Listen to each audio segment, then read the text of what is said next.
Yes, good afternoon, good evening, good morning on an absolutely stunning day in South London. It is very, very hot, very, very muggy, very hot.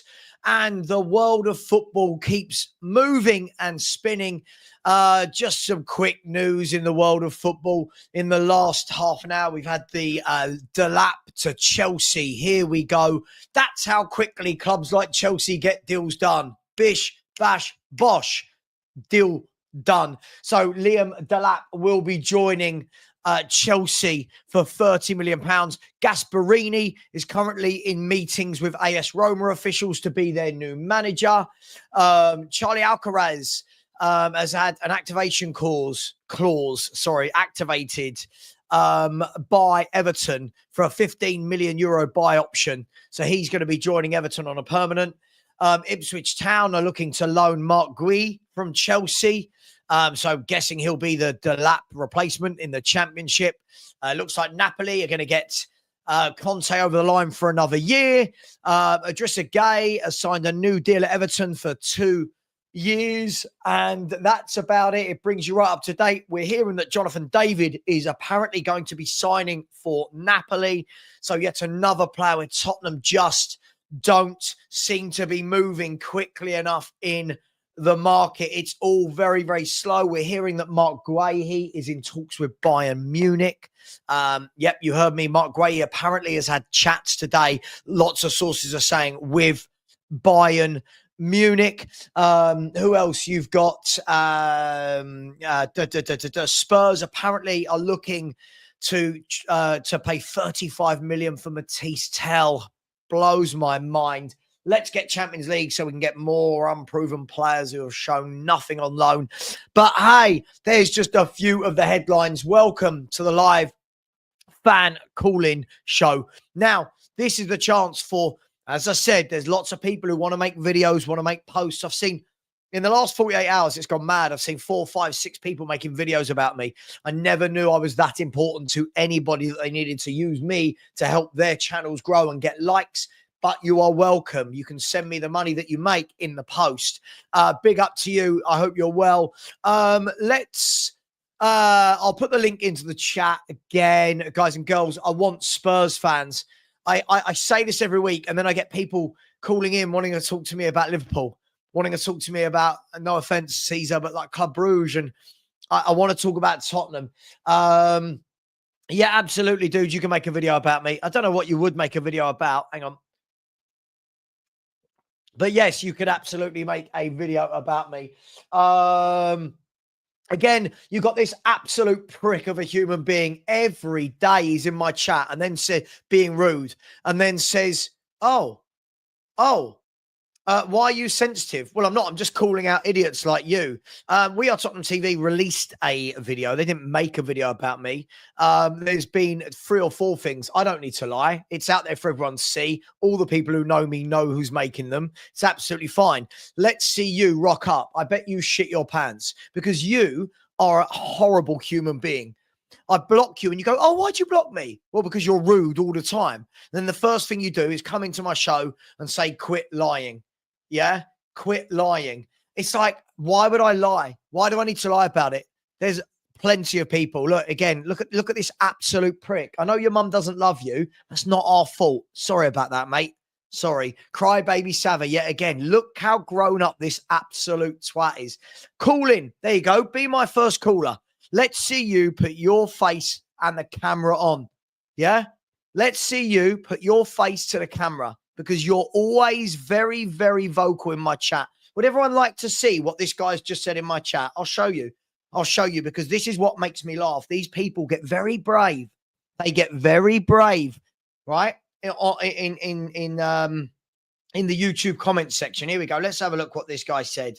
Where are we? View all. Here we go. So Sam Smith now said, you can see here. Look. I'm not lying. Sam Smith now. Why was I blocked, Savva? I was about to ask you if I could jump on the call-in show. All I want is just a debate regarding Spurs, as the bloke runs in here and is rude immediately, right? You can block me afterwards if you like.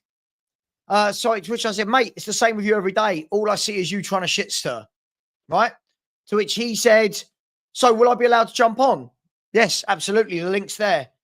Then he questioned why I clipped a bit. I had to cut a bit of a stream I did earlier because I said a few naughty words that would have got me demonetized.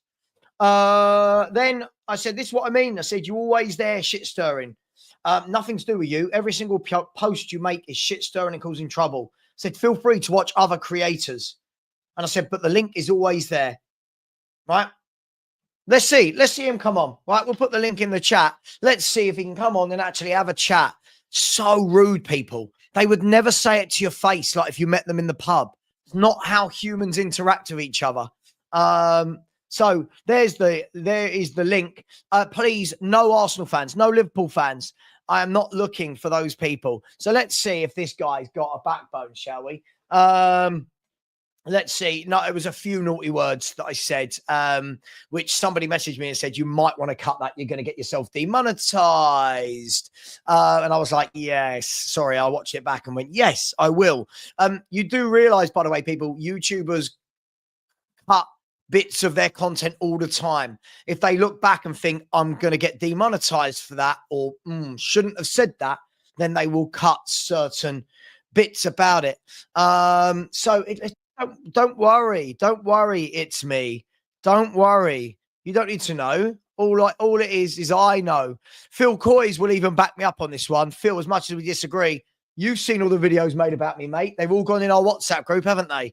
So all the people that think I'm lying, absolutely, Mark. Always the faceless trolls. Yeah, isn't it? Has anyone noticed that he's not phoned in yet? The link's there, mate. Look, I'm putting it in again. I'm gonna pin it. I saw him. I went into Tottenham TV the other day. He was in the chat, just constant abuse. Like every single thing was abuse. And he says, "Oh, Savva's always caring what they're saying in the chat." Well, I don't know. I want to talk about football, and you lot just in the chat just want to talk about clowns and pricks and mugs and this. Like, hey, here's your chance. Here's your chance, Sam Smith. Now, here's your chance. Let's see. Let's wait. Give me the odds in the chat, people. What odds are we giving on this guy manning up and coming on a little bit?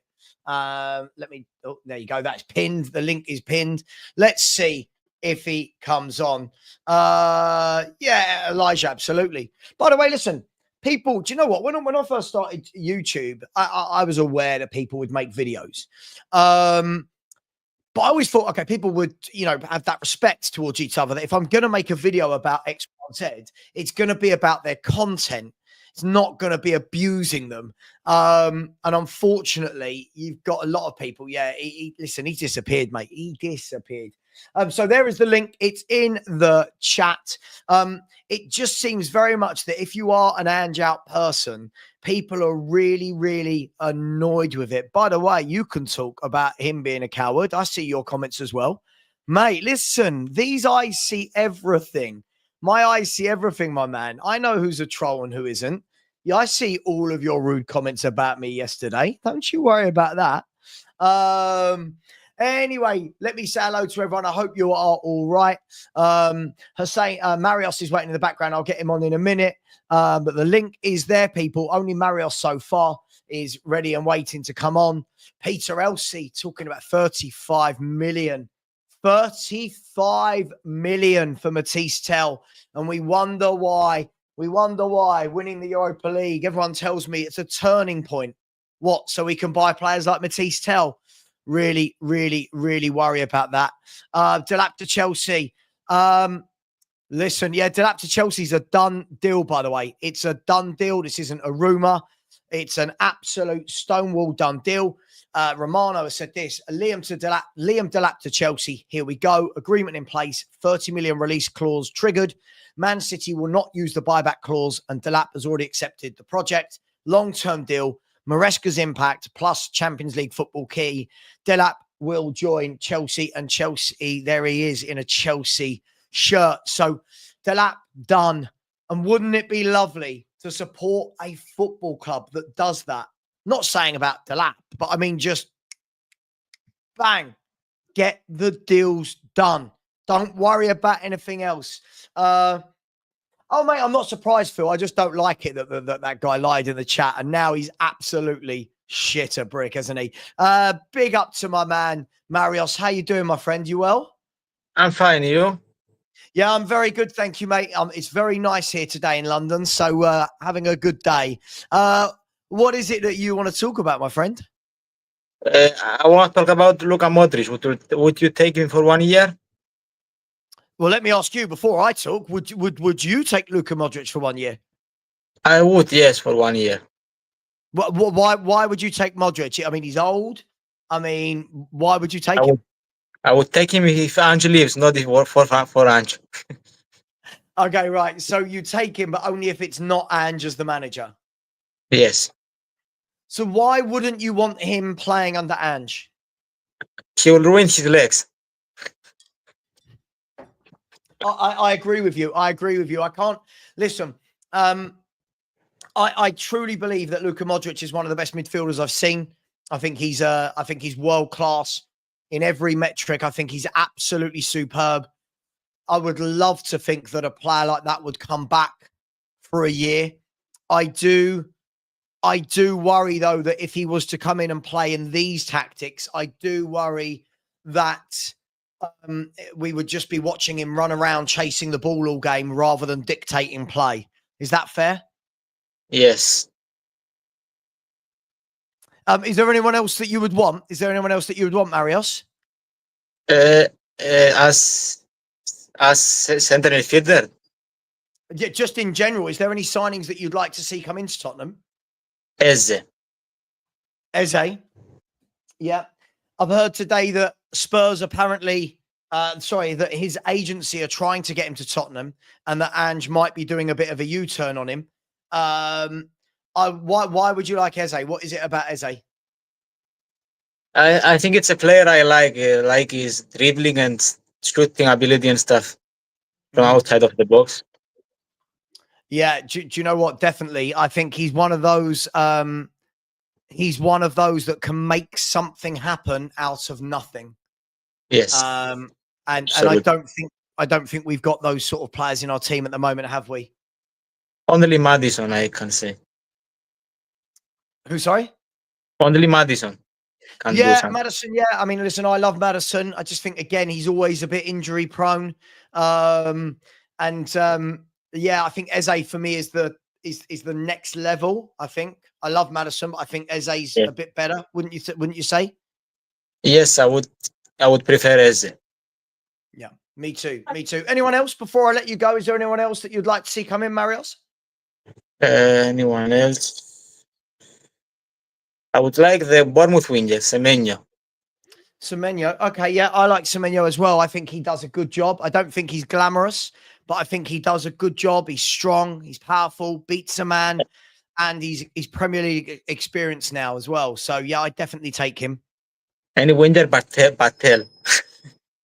Yes, yeah, I know. I feel like it's if we do sign him, it just feels like it's going to be very underwhelming. Another 19-year-old who hasn't really done anything in football yet. He's not had a great loan spell. And Spurs are going to spend 35 million apparently. Yeah. It's a lot. It is a lot of money. It is a lot of money. Is there anything else you'd like to say before you go? I'm waiting for Levy to pull the trigger. You're waiting for who, sorry? For the Levy to pull the trigger. Oh, I see. Yeah. Listen, look, Marios, I want to say thank you very much. And if I'm ever in Cyprus, I'm going to get your number, okay? Okay. All right, mate. Listen, you take care. See you later, Marios. Take care. Massive thanks to Marios for calling in there. Guys and girls, where are you? Let's be having you, as our friend Delia would say. Let's be having you. Lots of people say a lot of stuff. I'm going to come on. I want to call in. I'll debate you. And then I just don't seem to get those people. So where are you? Where are you indeed? My man, Elijah. How you doing, bro? You good? Hello. I can't lie. I saw Henry put a 7-1 odd that I would join. So I was like, you know what? Why not, fam? that's the only reason I'm here, bro. I'll be real. I was like, you know what? He can earn his money today. 7-1. Well, there you go. Whoever's got 7-1 on E has made some money. Mate, what's going on? What do you want to talk about? The transfer window, Ange talk, Levy. I mean, there's never. There is a lot to talk about. It's never boring at Tottenham, right? So, what do you want to talk about? Yeah, I can't. It's mainly just the transfers because I think the Levy and Ange stuff is pretty much set in stone now. So it's just the transfers, and it's like obviously the stream that happened a couple of days ago was a mad stream, innit, where you had like Ben and Stel and everyone on the channel and me as well. And we're basically talking about like Champions League and like the players that it can attract. And one thing that they had said that I did agree on is even when we had Poch's team and stuff, like Levy wasn't really signing any big players, but the whole aspect of 22 defeats and being 17th, and so it's like I understand fans who don't really care about that stuff because even me, I don't really care in it. But when it comes to how the club has to be run and how we want to get these players, like we have to look at how the players can even get to Spurs in the first place, which is the financial aspects. That's really it. And obviously we care about the glory, we care about the trophies, we care about because we've been mocked in it. Like, as Spurs fans, we've been mocked for not winning trophies and just getting top four and being rich, but we don't do anything with the money. It's like the guy who's a multi-millionaire, but he's cheap as hell. It's like, what you got the money for? But at the same time, I'd rather be that than be perennially 15th with a trophy in a weird way. Because it's like, we're just going to get worse as a team as time goes on. And obviously, you just said at the start of the stream, we're going to get Tell for 35 mil. So I thought this guy was gone. I don't know why. I don't know why we're re-signing him. Broski's trash. I'll be real. He's trash. I don't know why he's back. But I think it's gonna all be. If I'm not wrong, I think it's all going to be down to the fact that Bayern Munich owe us money for Harry Kane, right? So essentially, it means that we don't actually have to outlay anything, if that makes sense. We don't actually, it all balances itself against the profits and loss over the years, but immediately we don't actually have to go, oh, there's 20 million up front or whatever it might be. Yeah. At that point, just give it to the signing bonus for Sane or something. I'd rather you do that than Tell. I mean, I'm not the biggest Sane fan, but he's miles better than Tell anyway, so you might as well just get Sane. Yeah, it's underwhelming. Is that a fair word? I listen, because what I don't want to do, I don't want to be too harsh. He's a 19-year-old kid. I don't want to sit here and go, oh, he's dreadful. But I've got to, you've got to, Spurs fans have got to, the director of football, the manager. I think we've all got to think about Tottenham, not a 19-year-old kid's career. And that's the really disappointing thing for me if we do go and buy him. 100%. And even if we want to take the route of whether you want Champions League football or you want a trophy or whatever you want, right? In order to win a trophy, we need to have players that are there now. Like we didn't win this time. Obviously, Brendan Johnson scored winner, but he's not young. He's like 23.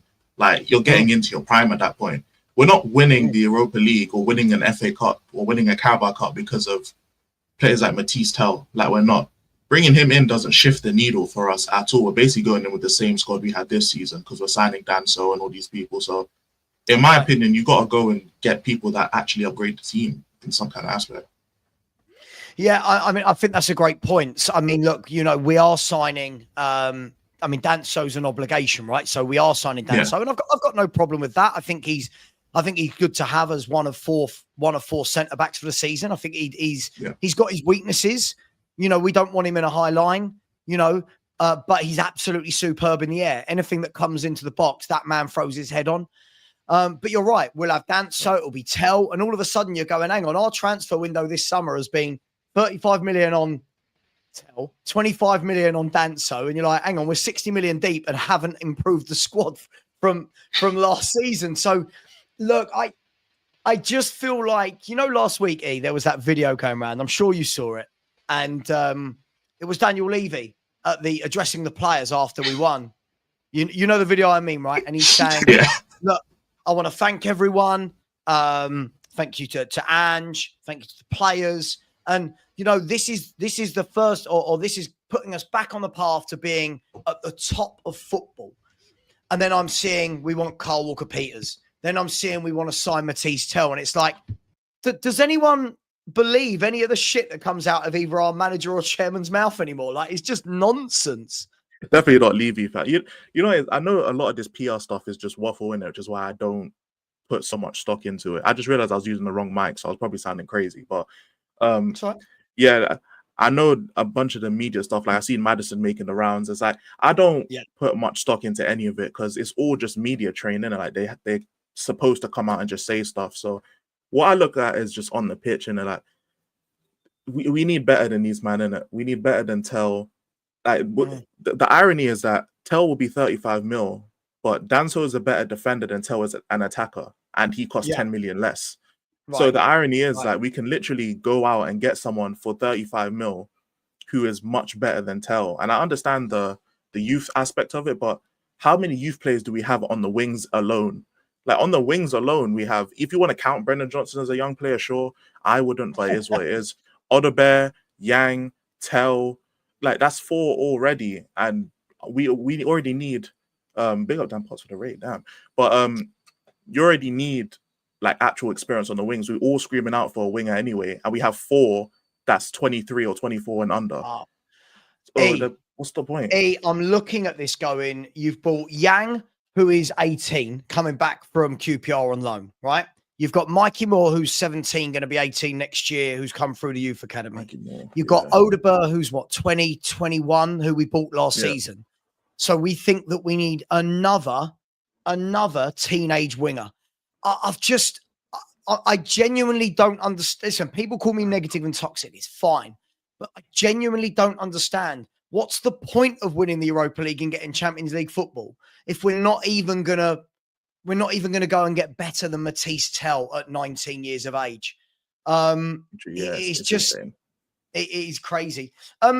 Listen, there's lots of talk that Spurs are looking at Eze again. Last year, Ange didn't want him, but his agency CAA base apparently are pushing for him to sign again. Would you be, I'm guessing I know the answer, would you be happy with Eze? Would that be a bit more of a statement signing for Tottenham? It would. I'll be real though. I would be happy if we signed Eze, but it's not the first like attacking option I'd go for, just because I don't know how. I don't know if he's going to play in midfield or out wide, innit? That's the only thing. Because if he's more of a midfielder in this system, it's just a thing of we have Maddison and Kulu, and Ange only plays one of them at a time. I know he started the season off with a Benson Core Maddison Kulu thing, but he had to switch it off because it wasn't really working that well. So it's adding Eze into that. If he plays on the wing, then fair enough. But I don't know. I'd be more happy with a Grealish, and if we can get Grealish and Sancho, that would be perfect for me, to be honest, because they're both Premier League proven. They're both very technical. They can play as a touchline creator, because that's what Ange wants the wingers to do. So having Son and Brendan Johnson, they're not touchline creators, you know, and it would allow Solanke as well to actually be a fox in the box striker that he was at Bournemouth, instead of dropping back and doing this pseudo 10 role where he has to link up the play and he's never in the box for a header or anything like that. It allowed the actual striker to play striker, because he got what, like 9-10 goals this season, something like that in the league, like something like that.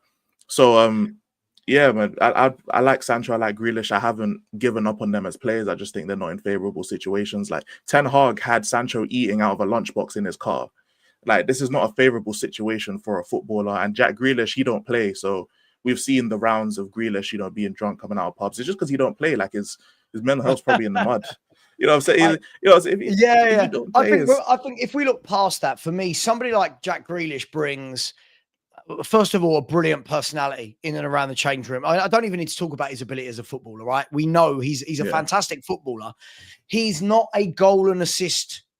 That's not his main game, but he takes the ball up the pitch, holds on to it, brings others into play, wins free kicks. He's experienced. He's won the Premier League, the Champions League. He's won FA Cups, League Cups. For me, I just think we need to start getting that into the squad, not Matisse Tells that you need to coach. You know, you've got Donnelly coming back. Donnelly needs to be coached as well. You know, you've got Scarlett, if he's going to be a Valise. You know, we're not a crash. We're a Champions League team again. Like, it's just madness. It's just madness. 100%. And the thing is about Grealish and, sorry, because I know other people have to come on. No, you're right. Things about Grealish and Sancho, like, they won't cost that much. And plus, they'd have to take wage cuts, because they're not going, because I know people instantly go to, oh, they want higher wages. They'll look at the wages they're on. They're going to have to take pay cuts. Like, it's just, there's no other option for them. They can't go to any other club and demand the money they're on. Plus, Sancho's not wanted by Chelsea or United really, so he's not going to cost that much. So that would actually suit Levy. Plus, Jack Grealish isn't wanted by Pep or Man City, so it's not like we're gonna have to pay what Aston Villa paid or Man City paid, for him when he was at Villa. We'd be paying something very low as well. So it makes sense more to sign players like that, because let's not act like players don't redevelop and they don't revitalize their careers when they're put in a system that's more favorable. Like, it happens all the time. Last thing I'll say to you, and first of all, thank you to everyone who has smashed the like button. If you haven't already, please do. There's a lot of you inside the house. There's 605 of you in here and 100 likes, right? We've got a 1 in 6 ratio. Can we please smash that like button? And also thank you to the 3 new subscribers for today's show so far. Thank you very much. No, last thing I'll say before I let you go, I think that's right. Too many times I see football fans that don't actually apply context to anything. And what I mean by that is, oh, so-and-so's had a terrible year. Well, all right, but we know he's a good player. Maybe he's had a terrible year because he's out of favour. Maybe he's had a terrible year because he had an injury. Maybe because the manager doesn't see him fit anymore. Doesn't just naturally mean that everyone is dreadful. And unfortunately, I think we suffer from that at Spurs more than any. You know, I think I really do. But listen, dude, you know you're always welcome on my show. Appreciate it, man. Thank you. No. And please, if you haven't subscribed, please go and subscribe to Too Much of E. Really good, laid-back content creator, the complete opposite of me. So please get over to Too Much of E. Take care. All right, man. Take care. In a bit. See you soon. See you, man. Bye-bye. Big up to everybody inside. Yeah, everybody inside. That's better. We're getting closer to the 150 likes. We should be on 300. Come on, guys and girls. It is swelteringly hot doing this. I've got about 5 lights on me. Come on, people. It's free content for you. Before I'm going to get Lee Jackson on. Then I've got, there's 4 or 5. I've got Lee Jackson next, and then I'll decide who to go to after that. Big up to Sanctuary of 7. Thank you very much. Always very generous. Said, I see there's a new feature with XP for super chats. I don't know what that means. Maybe it's embarrassing as a YouTuber. I don't know what that is. What is that? I haven't sent a super chat to anyone for ages. Big up to you, Sanctuary. Always appreciate you, my man. Thank you very much. And big up to my friend Marios out there in Cyprus, who's just become a channel member. As I said, throughout the summer and throughout next season, we will have a channel members only show once a week. So it's a bit more personal, and people can say what they want without ridicule from hundreds of people in the chat. So big up to you, Marios. Let me bring on Lee. How are you doing, Lee? How you doing, Savva? You all right, mate? I'm always commenting as Lee's music, so you might have known me from that. I'm always commenting on your channel, but so I mean, me and you, how are you? I'm good, mate. I'm good. Yeah, we've been moaning about Ange for like a year and a half now, haven't we? Me and you, back and forth about him. So I thought I'd just come on. I really thought he was going to be going at the end of the season, right? And then obviously we won the cup, and it weren't even just that. It was when I was at the parade, it was the love for Ange that made me think, you know what? I think Levy's going to bottle this, because you had, what was it? It was 200,000 people or something, wasn't it? And don't get me wrong, you know, I was singing the Ange songs and all, you know, you get caught up in it. And a fair play, he'd won the trophy. It's nothing to not sing his name about, you know. But it was just at that point, I was standing there and I was chatting to mates around me, and they were all on this kind of like, you know, we've got to give him another chance now. You know, it was the typical, like, not acting like a big club, you know, being Spursy about it. Like, you know, we've got to think of emotions and all that. And I was thinking, you know what, this will be the attitude that permeates the club. Yeah. And this will be the vibe. And this is exactly what's going to happen. We're going to stick with him. And we know what's going to happen. It's going to be Ten Hag. It's going to be, well, it'll be November. We'll be 16th in the league. We know from past experience, he's not going to learn and be pragmatic. There'll be none of that. It will start the season off. It'll be back to being wide open, you know, inverted wing backs, all the usual nonsense. Yeah. And then come November, we'll think, what have we done? Why didn't we just get a proper manager in? Do you know what, Lee? Look, if let me try and, because otherwise I end up just being really negative about Ange all the time. Let me try and put another spin on it. Look, I've kind of made peace within myself that I know everyone knows. I don't think there's anyone in here who thinks that I rate Ange, right? I think we all agree on that. I've kind of made peace with myself that he's staying. And if he goes, I just see it as a bonus. What he's got to do, forget whether there's people like me and you that don't want him here. Forget if there's loads of people that do want him here. What he's got to do, he's got to adapt. And what I mean is not, oh, I'm going to put 10 men behind the ball against Man United to stink my way to a trophy.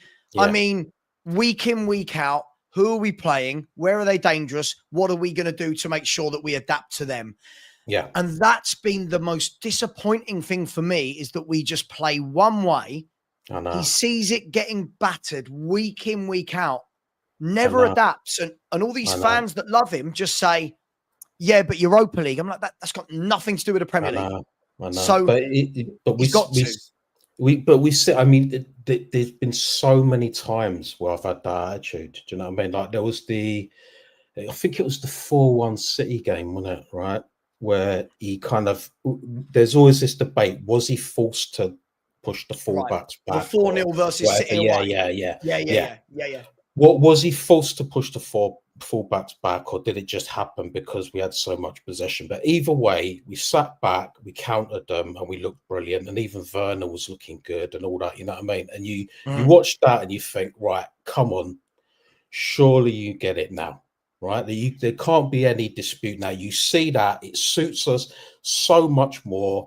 You know, you draw the other team out because we're not good against a low block or anything like that, right? So, you know, it draws the other team out.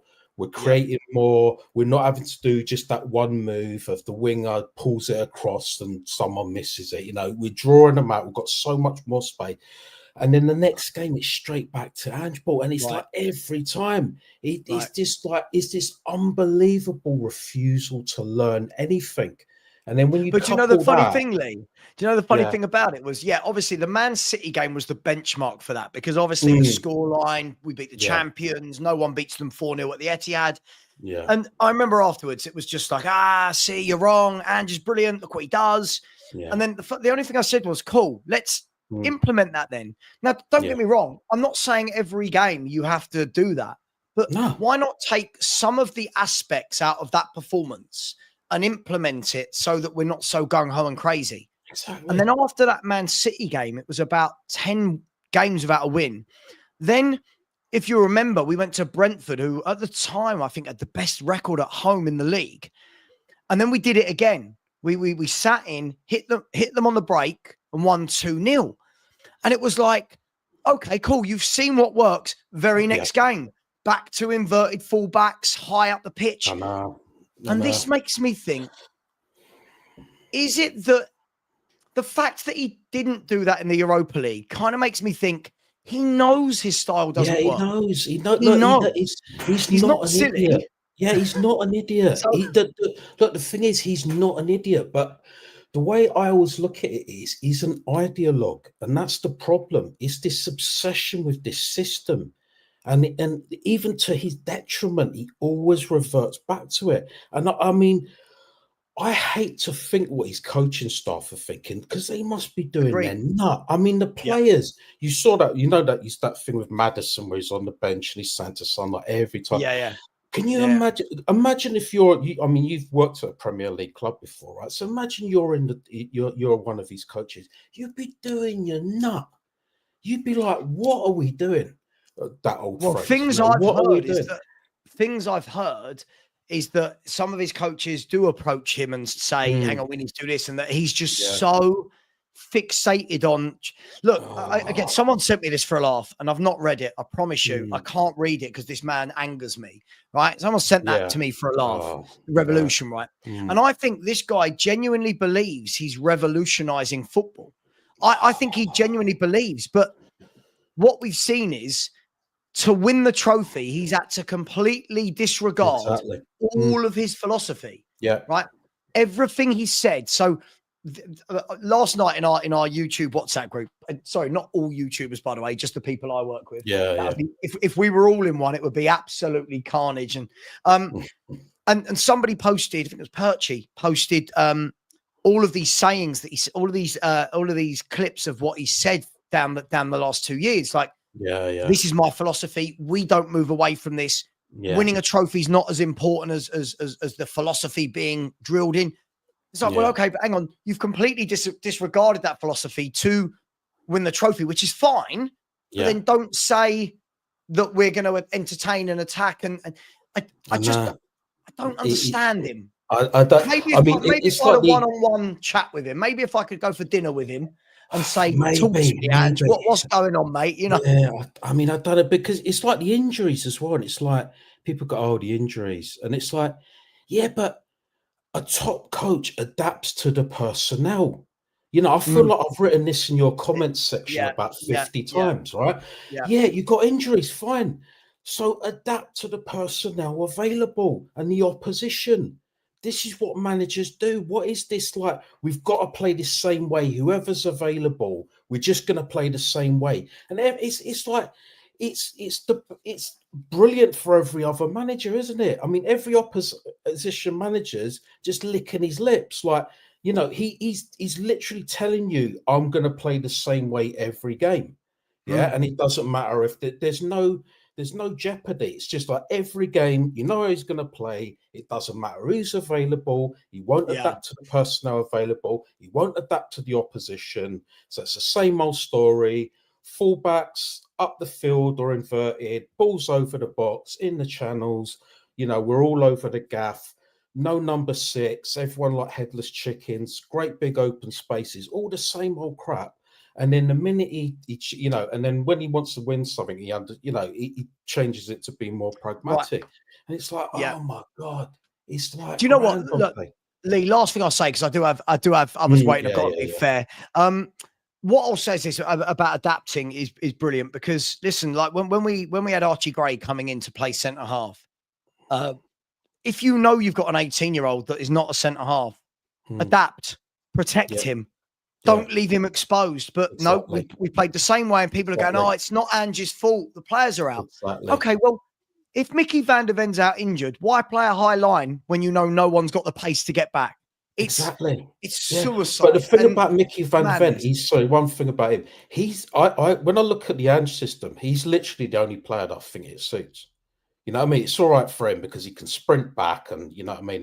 He's got those abilities, but it literally doesn't suit anyone else. And it's like, what are we doing? You know, and now we're going to stick with him. We're going to waste a load of dough. It's going to be the usual thing because, you know, everyone's thinking, all right, does he get it now? Will he adapt next season? We know he'll be back to Ange Ball. He'll be back to Ange Ball, and he'll waste a load of dough. And it's like, oh. Listen. At the end of the day, if he is here and it looks like he's staying, we need to see what are we next season.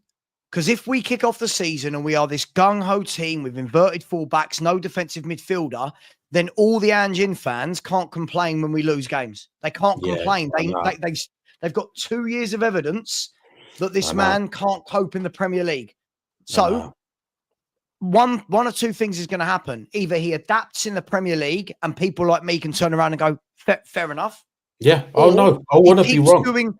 He keeps doing what he's doing and we go, well, what did we expect? But Lee, listen. Yeah, please let me be wrong. Yeah. But I'll let you go anyway. But yeah, let me be wrong. Brilliant. Absolutely. Listen, Lee, good to put a face to the thumbnail, so to speak, if that makes sense. But listen, thanks for coming on. I really appreciate it.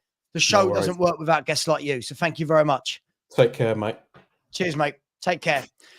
Big up to everyone in the chat. I'm going to bring on Nick, followed by Eugene, followed by Angus, and then Tommy. Sorry, guys, just sit back in the if you're in the back, just sit back and relax. As though you were watching the show as normal. Big up to Soul Boy, who has said the most pragmatic channel. Oh, pragmatic. I'm not sure I've ever been described as pragmatic before. A few other words that begin with P. Not really pragmatic, but thank you. I try my best, Soul Boy. Thank you very, very much. Big up to Anna Dawes. Hope you're well, my friend. Hope you're well. She said, we played nobody of note in the Europa. 17th in his main job role as coach. He failed in his Prem campaign. How is it a good season in totality? Anna, I'll tell you what I've said since we won it, right? I'll tell you what I said.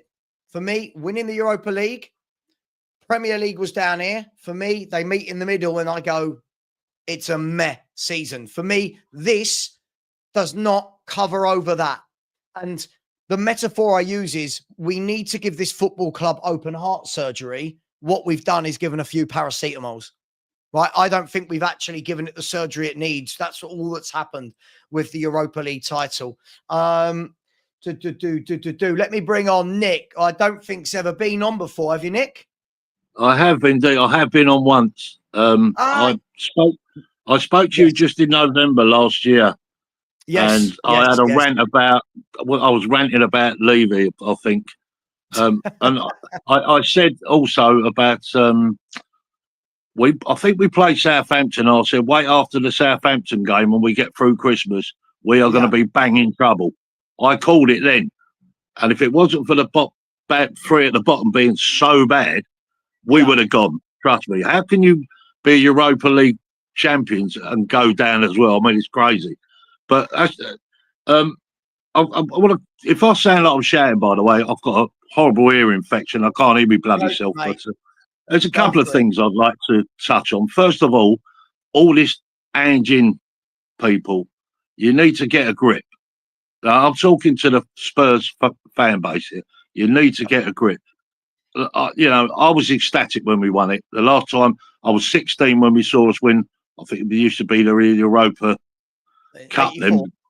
Yeah, 84. I was 16. I'd seen us win 2 FA Cups and all that. And I've been like, apart from 1 FA Cup and a couple of League Cups, we have been starved and we've been bantered and it's been horrible. And just to win it was absolutely, I was elated. But I didn't jump on the Ange bandwagon because one swallow doesn't make a summer in my book. You understand what I'm saying, Sam? Because you take all that away, for me, 17th and whatever points it is criminal. It's absolutely criminal. And this man should not be. And let's not forget, this didn't start this season. This started halfway through last season. And if it wasn't for the first 10 games, we'd have been banging trouble then. So people need to get off this wave of emotion because we won the cup. Let's give him another chance, because you cannot do that. This manager is inept. He can't manage. He can't coach. His tactics are wrong. I mean, his tactics are just horrific. And people think that that's enough to get us. See, if we're in Champions League, we're not going to drop down into the Europa because that's gone now. We're in Champions League. And anyone who's watched Celtic when he was up there, 2 points when he was in charge of them. 2 points in Champions League. That tells you all you need to know. This guy is not good enough. He needs to go, and now. Look, Nick, I think the thing is, right, is it all I think it all depends what your expectations for for our football club are. Not yours. I mean, all of our expectations. I get the wave of emotion. I completely get it. If people are, we won a trophy. We haven't for 17 years. I get it. I understand that, but you've got to take your head out of your arse. What I'm saying, I get it, right? Hang on, hear me out, right? I get it. I completely get it. However, a football club isn't just about a cup run, and we've had this manager now. We've had this manager now for. We've had this manager for 2 years, and in 2 years, just over. I've never seen Spurs lose this volume of games of football before. Do you know what, Sam? When we've been for the years I've been watching Spurs, over 50 years, I've seen us have some bad teams there. Trust me, and I've seen us, when we've been bad, but I've never seen it this bad. At least when we was bad in years gone by, we used to put up some sort of fight. We're not even putting up any fight now. And to throw the league in January, well, he should be sacked for that straight away. As far all them people that paid their season tickets, and by the way, we have to pay one of the highest season tickets in the country. For them to throw that in January, they should be reimbursed right now by Levy. Absolutely. Look, I think the key thing is here, as I've said, measured. Thank you for winning the trophy. But you're just not my type. Thanks very much. But thanks. You're not my type of manager because we lose nearly every week. So when I see people in the chat saying things to me like, "But he won you a trophy," but I can tell if you support Spurs or not, because watching your team lose every week is soul destroying. Right? 22 defeats we've got this season. And to your point about this wasn't just this season, it stretches all the way back to the first week in November 2023. And in that time, Tottenham Hotspur have lost 34 of 66 Premier League games. I've never known anything like that in my life. I've never known Spurs lose at that rate under any manager. Now, if the Europa League win for some covers over that, cool. I've got no problem with those people. But those people seem to have a real problem with me where I can't get on board with a manager that loses. Well, that's when I left a message last night on your when you were talking to Stel. And was it Stel asked us any questions you want? And I called him an utter disgrace. So for him to call that manager out all this time on his show or your show, and then because we win a cup, and then just completely go the other way, for me, it's just you're a wrong one, mate. And if he's watching this, I'll tell you now, you're a wrong one still. You cannot do that. Look, Nick. I can't have people coming onto my show and calling people wrong. I can't Well, have that, mate. Anyway, sorry. I know you're bantering, but my main point was actually my main point is I think I'll message you this as well. We've seen all these clubs now making really big moves for really top players.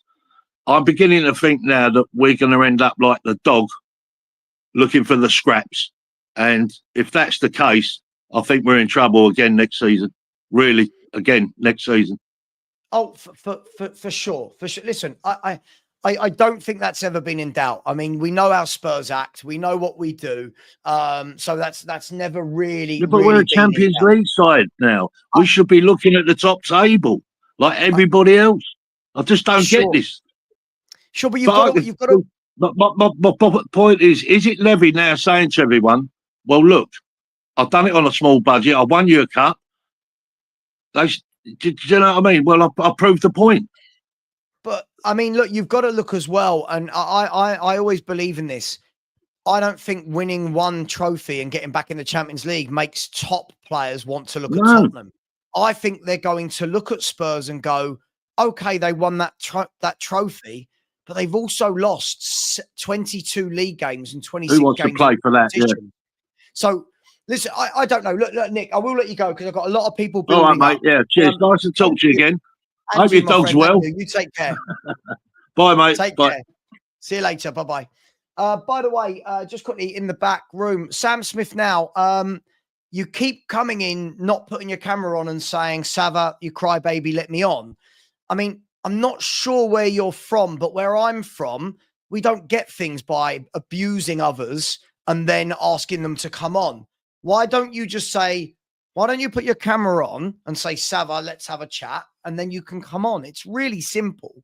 If you don't, and I can see you've not put your camera on, so I can't even get you in the stream, you're going to get kicked. All right, mate? And I've just kicked you, so see you later. Oh, now you're calling me a retard. Thank you. That's really nice. That's really nice. Thank you very much. I would be offended, but I hear much worse every day. So don't worry about that, my friend. Listen, I do need to get Eugene on. My man, Eugene. How are you, sir? Oh, some things never change, Savva, huh? Some things never change. Oh, How are you, mate? You okay? I'm good. Just enjoying the civil war. Enjoying, it's mental. Just, people are so hyperbolic. There's no nuance in any of the conversations. It's like people go one way or people go the other way. And I'm kind of stuck in the middle on the fence and being called the flip-flop and this and that. But, it's all good. But yeah, like it's, I'm just getting really annoyed when people make up the narratives like, oh, we would have been relegated any other year or this or that. Like, it's all nonsense. Do you know what I mean? Like, if we were in any danger of relegation, Ange wouldn't be resting our back four for the last month and a half. So, but the biggest thing, Savva, for me is regardless whether Ange stays or goes, if just look at our transfer window. I know it hasn't started yet, but that's the key for me, right? Oh. I was saying, like, I'm not Eugene, but I was saying for a few days now or for a week, if we're replacing Ange, I want to see an alternative that makes sense. I don't want to see a mid-table manager. I do not want to see Silva or Iriola. They might be good coaches, but the risk there is big as well. I want a proven winner to come in, right? Whether it's Xavi or a name at least, Xavi or Glasner, Inzaghi, whatever. Cool. You know what? At least there is some pedigree there. I do not want to see a mid-table manager come in and starting from scratch, because more often than not. Can I ask a question, Eugene? Yeah. Sorry, just on that. Yeah, go for it. Isn't any manager who comes in starting on scratch? We're 17th in the table with our worst ever Premier League season. Surely we are at rock bottom from a domestic purpose. This is the worst we've ever been in the Premier League, mate. When you say a manager's going to come in and start from scratch, every manager, whether it's Xavi, whether it's Glasner, whether it's Iriola, whoever it might be, they are at rock bottom, mate. We are the 4th worst team in the country. Whichever way we look at it, we are dreadful right now. We had a good cup run, but in the league, we are really bad, right? Look, Factually. if we're bringing in Silva or Iriola would be like signing Kyle Walker-Peters on the free. Like, why? Why? Well, because I mean, if you look since Poch, tell me or name me a mid-table manager who managed a mid-table team who did well, who made a jump to a top or to a team competing for top 4 and succeeded. We've got a few. The 2 of the best managers we've had for the last 30 years. No, that's Poch, exactly Harry Redknapp. Right, but I'm just like I'm sure that, like, it just, if we're changing direction, like Iriola, he didn't do anything in Spain. He's not impressing me. Thomas Frank is a good coach. Again, I want a proven winner. Hang on. Let me just, when you're saying he didn't do anything in Spain, I feel like we've got to be really fair here about how long managers have actually managed. Like, when you're saying Iriola didn't do anything in Spain, Iriola's very well thought of in Spain, come over to to Bournemouth and done a really good job. When you're saying he's not done anything, he's not impressed you, what did you expect Bournemouth to be doing that Iriola's not doing? It's not just Bournemouth. Again, him, Thomas Frank, Silva, they might be all good coaches. I'm just saying, to get me excited, and again, just my opinion, for me to get excited about, and I know we hate the word, project, but for me to get excited about the next phase, I want a proven winner to come in. That personally would get me excited. I get that, but again, I'm going to throw this at you, and if I sound direct, sorry if it sounds rude. I always get told off for sounding rude. I don't ever mean to be. It's just how passionate I am. Are you not learning from what we've done in the past as to what doesn't work? You can bring in your Contes and your Joses. The problem you've got with them as winners is they're not going to immediately win here, because those guys aren't project managers. Those guys are managers that you go, right, what do you want, Jose? And Jose says, right, I want Skriniar, Kvaratskhelia, I want Lukaku, boom, boom, boom, and they win. The others that you've all mentioned are all coaches who work within their means and make players and teams better. Surely at this stage, don't we need that? Don't we need a coach that makes the players and the team better? Not saying he's going, just hypothetically. Yeah, no, in theory, I agree with you. But look, if Xavi, let's say, comes in, I know he won't, but at least he's a name that the players can look at and say, hey, Xavi, sure, right? He developed it, like, he's a world, right? Everybody knows who Xavi is. Or with Glasner, at least he won a cup. So, he can win. He did a good job. Other managers, again, they might be good coaches, but as we saw under Poch, just being a good coach doesn't get you over that hump. And again, I know they might do a better job than Ange coaching youngsters. And the thing that I criticize Ange for the most is not even, tactics. All that stuff has been talked about ad nauseum. It's him not developing Archie Gray and Mikey Moore. When Ange said, I gave up on the league in January, how come he didn't play Archie Gray the 6th? How come he didn't play Mikey Moore? So for me, that's a big issue.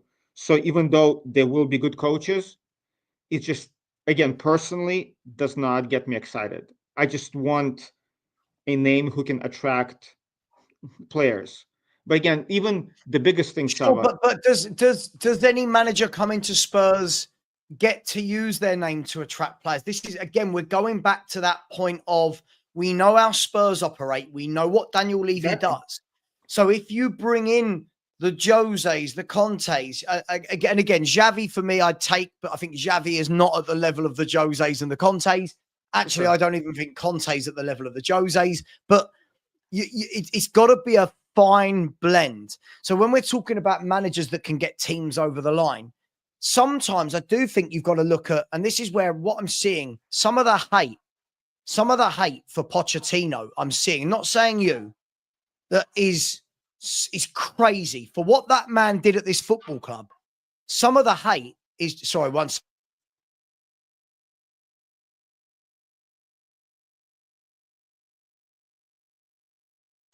Sorry, the dogs are going out for a walk, so all I could hear was ch ch ch. So the wow, Savva, your wife is a tart. Let's be real. Oh, how nice, Angus Downey. How lovely is that? I'll let her know you said that. So Angus, Eugene. Anyway, so for me, I think we've got to find that happy medium. We need someone that can coach players better. And this is what Poch did that no one's giving credit for. They all say, Poch had a much better team than Ange. Yeah, Poch coached them. When Poch turned up, Walker wasn't the Walker we knew. Rose, right? Dembele was not the Dembele we come to know and love. Dele Alli was an 18-year-old kid. Eric Dyer was nothing. Harry Kane was a 20-year-old kid who'd done nothing. Ericsson was okay, but hadn't done anything. Son was relatively unknown. He came in, coached them as a team, and we all went, God, look at us. Yes, Ange has got us over the line in this competition, but the bigger picture for me, Eugene, is got to be that when you watch Spurs, do you watch us, be honest with me now, forget that we've won a trophy, do you sit and watch Spurs and say, what a good team. How well organised are we? That's a well-drilled defence. The midfield know what they do. Because I look at it and I go, what do we do? What do we do on the training pitch? I agree. And so the funny thing is, like, watching us on TV is one thing. When I went with my son to London for the Forest game, when you actually watch it live, I'm like, this is terrible. Watching us live was painful. And I agree with you for sure. It's just, I think, again, like this, regardless of who we bring in, what's gonna make this next season success or failure more than even a manager, it's the players that we bring in. I think for that is a key. Even if we bring in Glasner or Xavi, if we buy more 18-year-olds, we're gonna fail, right? I think any manager needs to be supported. I'm prepared. By the way, Alex, I will cook you, bruv. You've literally just said Redknapp, one of the best managers we had for 30 years. Come on, mate, and I will give you a Spurs lesson. And this is the problem with fans like you that are new to Spurs that don't understand the club. Come on, I'll give you a footballing lesson on Tottenham Hotspur, mate. I forgot. I got to do some homework. This is like school. I need to come, and debate. He doesn't know anything, that boy. No, I'm just playing. No, but like, look, it drives me crazy. Everybody's signing players, and now we're announcing, preseason friendlies in Thailand. Like, that's the biggest thing, right? Yeah. What concerns me if, let's say, Areola comes in or Silva, they look at the players and they say, you know what, I don't like him, and we're starting from scratch. And just personally, that's, I don't want to. So there's fear we're going to waste next season with Ange, but then there's also fear that we're going to waste the next season with a new manager who's going to come in and trying to implement the new system, bring in new players. It's risk either way, right? Either way. We stick with Ange, it's a risk. We sack Ange, it's a risk. I don't see what the risk is. I'll be honest. Last thing before I let you go, Eugene. I don't see what the risk is if he wasn't here. We're 17th in the Premier League. He's not coming with the players. So let's say Areola comes in and says, I don't like Johnson. I don't like Richarlison. I don't like Solanke. So now the new manager is stuck with these players, and now we have to restart our cycle of, sell, buy. But Eugene, football clubs sell, buy every season anyway. The whole point is a manager should be coming into this club right now and going, yeah, he's not good enough. He's not good enough. I want better. I want this. Big clubs do, Savva. We don't. That's my issue. The big clubs, they do, right? They make a mistake, but we sell players 2 years too late, 3 years too late. That's my fear. If our transfer business was aggressive, if we would work like Man United even. They make a mistake, they buy somebody else. For us, we don't. So a new manager comes in, he's going, okay, I want to play back 5, back 3, whatever the system is. These players don't fit the system. How many years is it going to take the board to back that manager? And Sure. still has to play with Poro and Udogi, who were bought for Conte. So like that's my fear. It's not even any specific manager and the tactics. It's players who are coming in. Can I ask you a question then? Last thing, because I've really got to get some people on. What, you know, there were people like Harry Redknapp and Pochettino who put together absolutely brilliant football teams that everybody didn't want to play, did well in Europe, got to finals of cup competitions, top 4 in the league. How did they do it under the same owner that we're all sitting here saying that this manager can't do it under? The talent, because they coach. No, the talent. Well, it's that, but the recruitment was spot on, right? You can coach players, but if you saw under Mitchell, right, if you saw the players that we were bringing in, there was some talent there compared to the players that we're bringing right now. You can say, yeah, you know, like Poch coached Kane and Eriksson and, you know, Rose and Walker. Yes, I agree with you, but they had some talent. Those players were talented. Sure, but we've got players. We've got players now with talent that this guy isn't coaching. We've got. Listen, if I sit here right now and I look at in 2 years, if I look at our squad, I go, right, who's improved? Has Papasar improved? No. Has Kulu? No. Has Madison? No. Van der Ven? I mean, can't really get him fit to get on the pitch. Has Porro improved defensively? No. Good going forward. Hasn't improved defensively. Has Udogi improved as a defender? Don't think so. I'm looking at all these players going, who has improved? And that's the difference. Redknapp, Poch, these people, Martin Yole, these people are coaches. They coach. So it's, you know, we can sit here and say, yes, this manager got us over the line. I'm never going to say he didn't. I can't. It would be factually incorrect. But I look at the bigger picture and I look at, when I watch Spurs, I'm embarrassed. And my mates, even my mates, I'm not even talking about YouTubers, they message going, God, your team is awful. Like you look like, yes, we look dreadful. So look, Eugene, we could talk again. You know, we're always going to talk again. So thanks for coming on, my man. Really appreciate you. And I'll speak to you soon. I've got 4 or 5 people in the back. I can't even remember what order I said. Just quickly, I am going to get on. My man, because he's got to go soon, and then I'll get to the rest of you. But everyone will get their say. Please just be patient. Everyone will get their say. 5 minutes. We've got 5 minutes because I know how much you like to talk, young man. How are you? Hey, Savva, how's it going? I'm good, man. How are you? I'm good. Don't worry. I've only got 5 minutes. I literally have to get back to work. Good. So a couple things stick out in my mind. First of all, I can't even believe we're having this conversation. I literally cannot believe it. You're Greek, so you know what a Pyrrhic victory is, right? Only Spurs could make winning a cup painful, could make it an actual experience where in the end, I wish we'd lost it, because I was convinced. I was like, okay, if we win this cup, it'll be great. Perfect scenario. He'll be fired the next day. Thank you. You know, here's your bonus. You did good. We'll always look at you fondly. Clearly, you're not the manager for us, but you know, you tried and you got us over the line in a cup, and for that I commend you. But the fact that we are actually having a conversation about keeping Postecoglou at this club when we lost 22 games. I know. I literally cannot even. I have an Arsenal mate. My best friend's Arsenal, and he, you know, after the banter, he didn't even banter me anymore. Like this season, he was actually looking into Spurs, and he actually found us fascinating.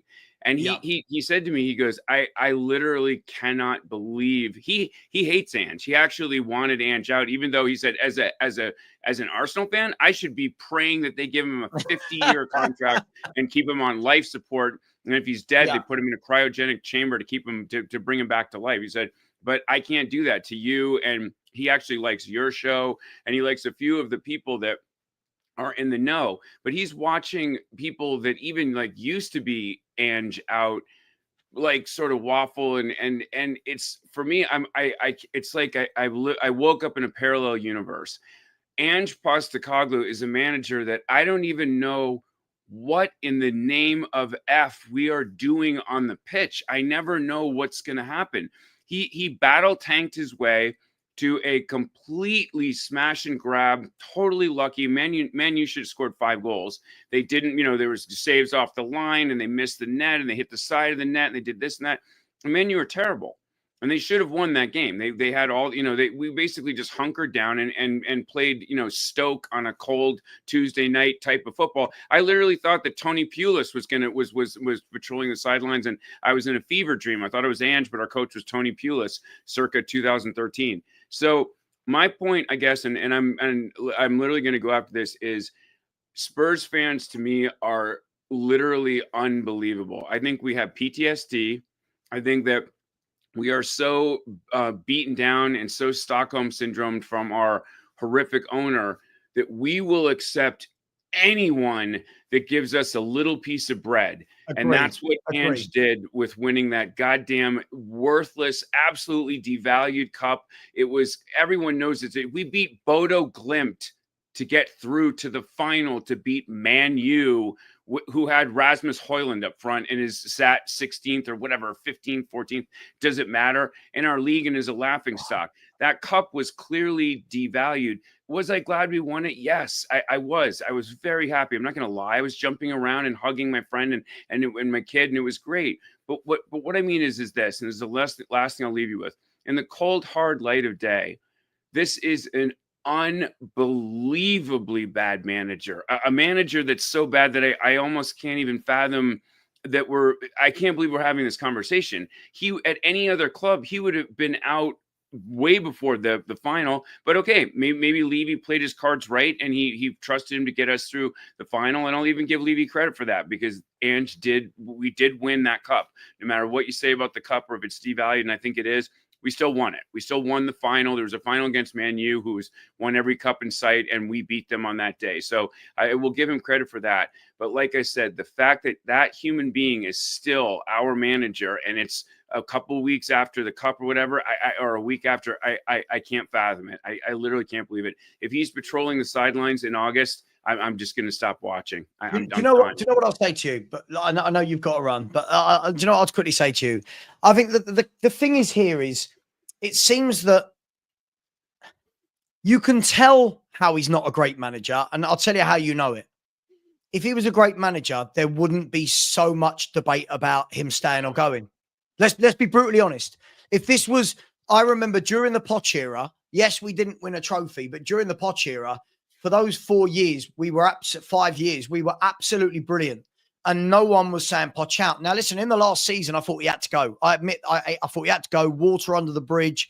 Didn't seem like he was the old Poch. He looks like he'd fallen out with Levy. But no one was sitting there week in, week out going, oh, Poch. This manager has won a trophy, and still half the fan base, I say half, I don't know, still a percentage of the fan base are saying, yeah, I don't like him. And that there's got to be a reason why. And I always liken it to this. If a player is a top player, right, there's never an argument about them. No one's ever arguing how good is Harry Kane, are they? No one's ever going to go, oh, Harry Kane, he's shit. Solanke, for example, there's arguments about, oh, is he good? Is he not? Why? Because he's not as good as most people think. There's a reason why a lot of people don't like it. So terrible. For me, I think it's okay to not like Ange. A lot of people think, oh, you're ungrateful. You hate Spurs. You're not a real fan. Why? What? Because I don't want to lose 22 league games in a season. Yeah, it's mad. I cannot believe we're even having this conversation. I will revisit this at another time, and I'll bring up a few points that. But I literally, I am so saddened by our fan base that we are accepting of this. It's not even mediocrity. It's shittiocrity. And it's been an unbelievably horrific season. punctuated by one jammy win in a devalued cup that I'm happy that we got, but I'm sorry. I mean, to think that we are thinking of keeping this manager, the mind boggles. I'm like waking up to a nightmare, and now I'm wishing we hadn't. If we had lost it, he would have been a failure and a guy who finished, with 22 losses and one. We were one spot above relegation. We got 38 points. Remember, 40 points used to be safety. We got 2 points below that. Before I let you go, look, one thing I will never say is I wish we hadn't won it, because Spurs absolutely had to win it for revenue, for getting the monkey off our back. No, I understand that. I don't mean that literally. I mean it like I know what you mean. I know what you mean. Like because of this and stuff. I don't mean it literally. Like gun to my head. No, I'm glad we won the cup. I just mean that I cannot believe that winning the cup meant that we have to keep Ange. It's like it's a Pyrrhic victory. It's like, okay, we win the cup. What's going to happen next season when we're playing PSG and we're getting pumped 10-1? I cannot believe it. Savva, I'll go. I'll let you go. Thanks for having me on. I got to get to work, but brother, I love your show, and don't let the trolls and the haters get to you. All right. No worries. Listen, I like what you said there so much. I'm going to clip that and put it out as a little video later, if that's okay with you. Cool. Yeah, not a problem. All right, brother. Good man. Good man. I agree with everything you said. Listen, you take care, and I'll speak to you soon. All right, brother. Take it easy. Big up, big up. I'm going to bring on Tommy next. Big up, Tommy. How you doing? Mate, I'm shocked, Savva. I can't believe what you're saying, mate. I can't believe what you're saying. I'll be honest. Go on. Go on. We won a trophy. How can I want a manager out who's won a trophy? Yeah, exactly. No, I'm not. I think he deserves till the summer. Yeah, summer. I think he deserves to start next season. I think that's fair. This season, but I'm sorry. Yeah, what is going on now? Where what you think Potter's a more successful manager than, whether you like it or not, Savva? You are not dumb. You are not dumb like these bots and these people online. You've actually got a brain. Well, I thought you did until I started listening to some of the stuff you're saying, like with Harry Redknapp. I'll be honest, I'll come straight forward. I don't really care. But okay, so Tommy, so let me tell you then. So this is where football fans, it's not about being dumb. This is where football fans think everything is black or white, right? This is where football fans, I'll call it out. This is where hang on. Black and white. You win or lose. You win or lose. You win, draw or lose. Hang on, Tommy, hang on. Let me respond. No, Yes, you win or lose. And yes, in that trophy, we won it. But what he has set us back in the Premier League in the last 2 years is phenomenal. Oh my God, Savva, you've how many seasons have you watched where one season you're great, your seasons don't go. You've seen Chelsea finish 10th, then you've seen them win the league. So it doesn't matter what happened last season. Let me finish my point, mate. Otherwise, I can't make it right. This isn't just one season. This has been going on for 20 months. Tottenham Hotspur in the last 20 months, this manager has the worst defeat to game ratio of any manager in our history. Now, if you're doing that, that's fine. If you like losing every week, that's fine. No, I get what you're saying. No, hang on. Right? Some of us are sitting there watching and going, this is awful. The football is awful. The number of defeats is awful. Yeah. Tommy, let me give you some headline stats, right? Let me give you some headline stats, Tommy, because here we go. It's easy for people to come on that it isn't their club and say, I can't believe you want him gone. Fine. No, Savva, before I'll let you go. But the thing is, Savva, I'm not just a West Ham fan. I'm a football fan. So I had a season ticket at West Ham. So I know what it's like to lose every week. Okay, so let me show you this. I know what let me show you this, right? So let me show you this. And then you're telling me that I have to like this manager, right? I'm not telling you to lie. I'm not. Hang on, Tommy, hang on. You're walking into your owner's hands. You were walking into your owner's hands because they'll see you guys wanting them out and go, oh, do you know what? They prefer finishing top four every season. They'd rather be second. If you don't finish second, third, fourth, it doesn't matter. Unless you win, who cares? Who cares? That's why owners mug people off all the time. Tommy, and there's the difference. There's the difference between me and you. I care. I don't want to be 17th in the Premier League table. I don't care what people think, Savva. I don't care. I'd rather win the Tommy, you've got to let me talk, mate. Tommy, you've got to let me talk, mate. Come on, man. You've cut me off about 8 times in a row now, right? Yeah, you might care or not care about something. Doesn't mean I have to agree, right? I support Tottenham. For 40 years, I've never seen my team look as bad as this. Never, right? All of the data backs me up. Now, yes, brilliant cup run. No one is doubting that. We've won the cup. We won the Europa League. Thank you. Fair play. No one's doubting that. No one's knocking him for winning that. But at the same time, for him to have won that cup, he's telling me we've got to finish 17th in the league and lose 22 league games. Yeah. 22 league games. This manager has lost 34 league games in his last 66. That is disgusting. That's almost like I support a team that have just got promoted from the championship. It's disgusting. And then everyone's going, oh my God, he's done what no other manager could do. Yeah. Yes, he has given us our worst ever Premier League season. Yeah. So there's swings and roundabouts, mate. You've got the massive high of the Europa League, and then you've got the massive low of the worst ever Premier League season we've had in 30, what is it? The Premier League's been going, 33 years? 30 years. Yeah, 93. Right. 93 or 94. 92, 93 was the first season, right? So Yeah. this is the worst we've been. This is the lowest number. Look, this is what I was going to show you, right? This is what I was going to show you, right? Where are we? Look at this. Look at this. The worst ever Premier League finish. Second worst goals conceded ever. Most defeats ever in the Premier League. 10 most defeats at home in a season. 6 number of home wins. I think that's the lowest ever at home. 1 win in our last 12. 34 league defeats in 2 seasons. A -1 goal difference. Our lowest ever points per game for a season, which is exactly 1. Right? Yeah. I don't understand. Look at this. Look at this, Tommy. This is the breakdown. Right? I'll just say one thing, just one thing quickly. I agreed with you before the final. Before the final, I would have said he deserves to be sacked. I said that to my mate Kane. I said he deserves to be sacked if he didn't win the trophy. I said to him he's had an awful season. He should have been sacked ages ago. However, winning that trophy should change things. I'm not asking you to keep him for years. How? I said Okay.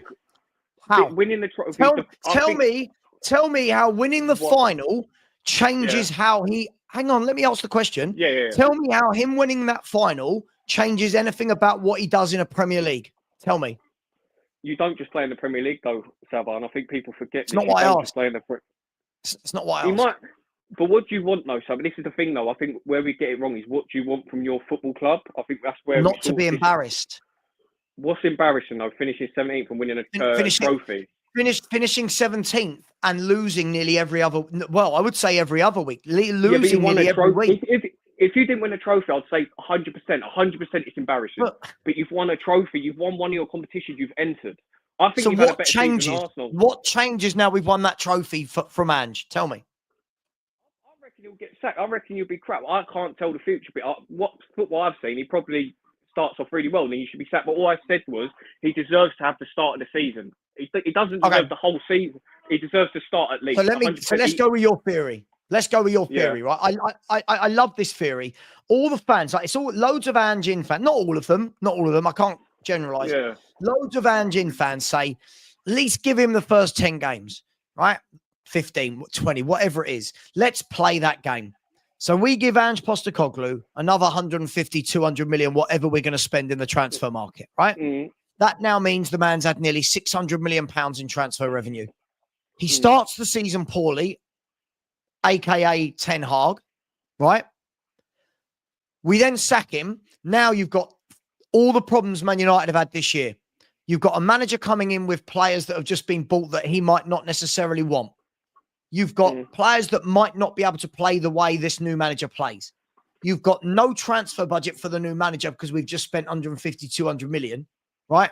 And the biggest thing is trying to get a good manager mid-season compared to in the summer is not impossible, is a very hard task. So this is the problem with the let's just give him X amount of time. Now, I'm not sitting here saying Ange out. Everyone knows my opinion. I think he's going to stay, but I think he's a dreadful football manager. I'm sorry. I don't have to like him. The thing with me, Savva, I always have a go at people that go, I'll give him time, give him this. But however, what I did say is if he wins that, he deserves at least to start, at least just to start the season. I never said 10 games. I just said he at least deserves to start the season. I never said how many games. I just said. But all the transfer fees being spent then, right? Who cares, Savva? It's not your money. It's not your money, mate. No. Tommy, hang on. This is why. Tommy, It's not about whose money it is. That's our transfer budget. I don't care. Hang on. Yeah, but I don't care about transfer money. I've seen teams win it without spending a penny. I've seen teams spending 100, 200 million. Tommy, it don't really matter. But Tommy, I care about the transfer budget because I know. Because Spurs need to get some signings right. So when you're saying, look, I get what you're saying. All the things you're saying are great. And there's a lot of people out there that just say, he won a trophy, sure. But what I've seen overall from him in 2 years, this man has not coached any of our younger players better. He's not coached any of the senior players better. We look an absolute mess.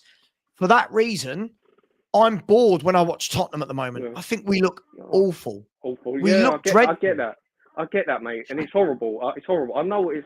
I've got a mate that goes, I don't know if you remember when I told you, he used to go chat to you back on the day on the football chat. My mate Kane, I don't know if you remembered him. He's like the old days, like back on football chat. And obviously he's the same like you. And I'm same like, I don't like all this process, all this crap. I'm just like, go win. And if you win, fair enough. I can't complain. I think everything is black and white. I just think, like, context. I hate the word context. Basically, but it's not. Excuses up. It is, Savva. But it's not. No, Tommy. No. Tommy, as I said, right, I've had the privilege of working for 2 Premier League football clubs. When football fans say things like you've just said there's a reason why you're a football fan versus people who run football clubs, right? There is context to everything, right? There has to be processes in place to win. There has to be processes in place to get better as a team. You can't just turn around and go, just go and win, forget context, it's an excuse. Okay, if context is an excuse, then there's no excuse for Spurs finishing 17th, right? For all the people that give me context as to why we finished 17th. Yeah, but Savva, you didn't just finish. I know, I get what you didn't just finish 17th. You won a trophy as well. And whether you like it or not, shouldn't we have won that trophy? I agree with you. No, but I don't. Every trophy is the same to me. Every trophy is better than winning nothing. Even if you finish 2nd, 3rd, 4th, 5th, 6th, it doesn't matter. I said you've had a better season than Arsenal. Whether you like it or not, you might not agree with me. Do you know the difference between me and you? The difference between me and you. You think in this moment right now, in the short term, I'm looking at the bigger picture. I don't care about the long term because you don't know. Yeah, but Savva, you could plan. You could have you've seen it. You could have the best plan. You can only go by today. If you live for tomorrow, you'll never make it. You've got to live day by day. You can't worry about it. Tomorrow might not end up happening. It might not, Savva. You know that tomorrow might not happen. So you have to go now. That's why. But the problem is, Tommy, we're poles apart because everything you're saying is very binary, and that's not how football clubs work and operate. It's how fans think things operate. Yeah. And I think it's not real. It's Tommy. It's not real. It's not real life. Football clubs are huge businesses. This whole thing that forget processes, forget caveats, forget context. Yeah. This is not how life works. I know, I get it. We won a trophy, but I've never seen my team this bad. I've never seen us this bad. I just think it comes from, I don't like the way how owners run football clubs and how they take the piss out of fans. I think that's where it comes from. Because obviously, what happened West Ham and everything, because obviously I had a season ticket when we moved to the London Stadium. And I had a season ticket. I had the seats. It was a Chelsea game. And obviously all the trouble happened. And they said, right, you can either move seats or you give up your season ticket. So I give it up. I was like, nah, finger up. So no, that's not how you treat me. 11 years. I still have to pay for my seat. I paid 50 quid. So I'm just sick and tired of clubs. They get paid millions and billions and they can't even be bothered to have a good window. I don't know. Maybe I'm just falling out of love with football, Savva. Maybe it's just that, mate. I know I'm only 26, but maybe it is. Tommy, look. Yeah. Tommy, look. Last thing I'll say is this. Look, if people want a moment in time where you win a trophy and they go, "Oh my God, that's amazing. That's all that counts." I get it, right? But for me, this is the anomaly. Winning a trophy and finishing 17th is an anomaly. Normally, teams that do that don't win trophies for years and years to come, right? Because of how bad they are. So for me, Spurs fans are starving, right? As Eddie Murphy said, you throw someone a cracker when they're starving, it's the best food they've ever had. And that's the problem. The emotion of winning has stopped everybody thinking about how is the club actually being run. But Tommy, look, I do need to let you go. I've got people waiting in the background that have been waiting. Listen, appreciate you. And I hope you'll thank you for next season. You take care, mate. We're getting relegated. Don't worry about that. Take care, mate. Thanks, Savva. See ya. Bye-bye. Bye-bye. Right. That was Tommy. Big up to Tommy for coming on. Always nice to get different points of views. And Angus, you've been waiting. Then it is Jack. Then it's Teslim. And then my man, the box office. Alex, you'll be patient for me. I know you will, mate. I know you will. Big up to everyone in the chat. You tight people. Where's the likes? There's been over 550 the whole show and only 250 likes. Please smash that button. And if anyone hasn't subscribed, please do. Really, really appreciate that for anyone subscribing as we work our way towards 19,000. Big up to you and big up to Andy Lester, who's put in a super sticker. And big up to the person who keeps talking about my wife in the chat. If one of my mods sees it, would be great if one of you would block him. That would be absolutely fantastic. Let me bring in Angus. How you doing, man? You okay? Yeah, not too bad. How are you, man? I'm all right. I'm all right. Yeah, apart from people wanting to go at my wife for some reason. I don't know what that's got to do with anything. I'm all right. I'm good. Honestly, if you keep Ange, you are screwed. I'm telling you that for a fact. Have you got any stats from when he was on? Especially in the Champions League. It will be the worst season you will ever have in the Champions League. I'm telling you that for a fact. Yeah, I know with Celtic, but that doesn't matter. It's still the Champions League. His tactics do not work in the Champions League. And that's a fact. He lost combined, he lost, what was it? 9-1 against Real Madrid, home and away. And then that was it, basically. Yeah, I mean, I think that as I've said to everyone, that I've kind of come to the point in my mind where I'm not comfortable, but I've come to the point where I've accepted that this guy is more than likely going to be the manager. For me, I've got to see what he does next season, Angus, because his tactics got absolutely ripped apart in the Premier League, and he had to change his tactics in Europa.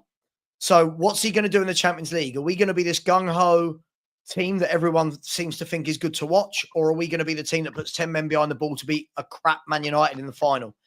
Like, I know this sounds mad. We won the final, but I'm watching that final going, I cannot believe that we're pinned back by Man United. I cannot believe that this Man United team have got Spurs pinned back for the game. I was just, that's 2 years, Angus, of coaching. 2 years of coaching. I've been watching for 5 years. Behind the ball to win the game. It baffles me. I've been watching the man for 5 years. He's changed nothing in the 5 years that I've watched him. It's the same shit every game. He never changes, and he never will. Do you know the thing is? I've got some mates that are up in Scotland that are Celtic fans, and when I speak to them, they say this is exactly what we saw, but he can get away with it. With no disrespect, he can get away with it. He can get away with it playing St Mirren and Kilmarnock. You can get away with it. Yeah. When you're playing Chelsea and a well-drilled Fulham team and a well-drilled Bournemouth team and Nottingham Forest who are set up well, these tactics don't work. And he knows that, Angus, because he changed it for the Europa League. If he truly believed in his tactics, why did he change it for the Europa League? Because he's a stubborn dumbass, that's why. I just don't know what to... I don't know what to say about him anymore. I don't know. Look, he's here next year. We'll see. He's got the whole summer to change his tactics. He's got the whole summer to drill them, to work with them on something. He's got the whole summer to bring in a defensive midfielder. He's got the whole summer to get that defense coached. Let's see. Do you really think he's going to change them? Because I don't. I don't know. I don't. But that's the point, right? For all the people that have said, especially those that have now flip-flopped and changed their minds, they must be thinking, oh, we've won a trophy. He's going to change. Like what the last caller said. He deserves the start of the season. All right. Let's see. Let's see what he does. Let's see. He doesn't. He deserves to be sacked. You finished 17th with 22 losses. He deserves to be sacked. Like, where are your standards? Roles reverse. Imagine if this was Arteta, what would you be saying? Sack him. So why can you do the same for your club? What are your standards? Angus, I think you know me well enough by now that I don't do the bias thing, right? For me, No, yeah. I think that's the absolute point. Is if we were looking over at Arsenal, at Chelsea, at anyone else doing this, we would be laughing our heads off. We would be laughing our heads off at how bad they are. But because it's Spurs, league doesn't matter. What? The bread and butter of 38 games a season doesn't matter. I can't make it work, mate. I can't make it work in my head. But that's just me. It's not the end of the world. When I see you fans saying as well, oh, we can get Djokovic, we can get Barella, I was like, what drugs do you smoke, honestly? Like, where is this coming from? I agree. And I think what people seem to forget, I will let you go in a second, mate, but yeah, no problem.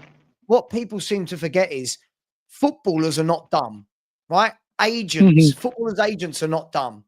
If there's going to be players that if Spurs are in for them as well as other clubs, they're going to go, well, hang on, what happened there? They've just finished 17th. They lose nearly every week. They can't defend. They concede loads of goals. The manager's fighting with the players, with the fans. The fan base isn't happy. These people will go, I don't know. Like, do I want to go there? So, look, dude, I'm going to let you go. But to be fair, everything you told me before he signed 2 years ago, you were right. So you were right. So big up to you. And I'll always be right. I'll always be right because I know exactly what he's like. Listen, my man, you take care. And maybe this will be the year that your Arsenal sign Mbappe, right? Is this Mbappe to Arsenal? Yeah, thank you very much for reminding me of that. You'll never stop, will you, about that? I've got to have something, mate. I've got to say. Listen, you take care. I'll see you later. You too, man. Mate. You too. Peace. See you later. Bye-bye. Well, I'm going to bring on Jack. Then I've got Teslim, then Box Office, then Leo, then Swanx. So if anyone is happy to wait in the background, Jack, you have dropped right at the very moment when I was about to bring you on. Teslim, I'm going to bring you on if you're there, my friend. How are you, sir? And before you start talking, you're on mute, just so you know. Okay. It's nice to meet you. I texted you like last night. I don't know if you remember. Okay. I texted you back. Hang on, I'm not that old. I remember who I texted last night. Don't worry, mate. Go on. I'm sorry about that. But anyways, so I came here because I was hearing a lot of things that I thought were funny. To be fair, I did have the same opinion until we won the trophy. Okay. And I realized that my opinion changed during the season, which was when I was watching us get battered every week. Mm-hmm. And I had a very different opinion during the summer. And I asked myself, why did I have a very different opinion and then change my opinion? So I went back because I had to stop watching Tottenham because it was affecting me mentally and emotionally, and it was stressing me out watching us lose every week. So I had to stay away from it. You're too young to be stressed out every weekend. Exactly. You're too young for that. I had to detach myself from it and stay away from it. Now, last season, at the end of last season, let's even go back to last season. At the end of last season, Ange came out severally talking about how we needed to improve the attack. Now, this was with the likes of Son, the likes of Richarlison, the likes of Brennan Johnson and co. He spoke about it all summer long. Then we went into the summer and we signed, we signed Solanke, who was the only first team addition. We signed Young, we signed Gray, we signed Odebear, Werner and co. Now, to those of you saying, yeah, but he accepted the signs. Wait a minute. We've seen managers like Jose say he wants Skriniar and then get Girona. We've seen managers like Conte come here and say he wants Vadio or Bastoni and then you give him more Longley. So we can't exactly know, even though he comes out and says these things. And I tell people, this is Ange's biggest job in his life. He's in the Premier League. He's at the peak of his powers right now. This is the biggest position he has ever had. And he's at the peak of his powers. He's in a good position. He's getting paid. Life is good from a job perspective. He's not going to come out and say things that would probably get him the sack. Things that he has seen in the past, got the likes of Conte, the likes of Jose the sack.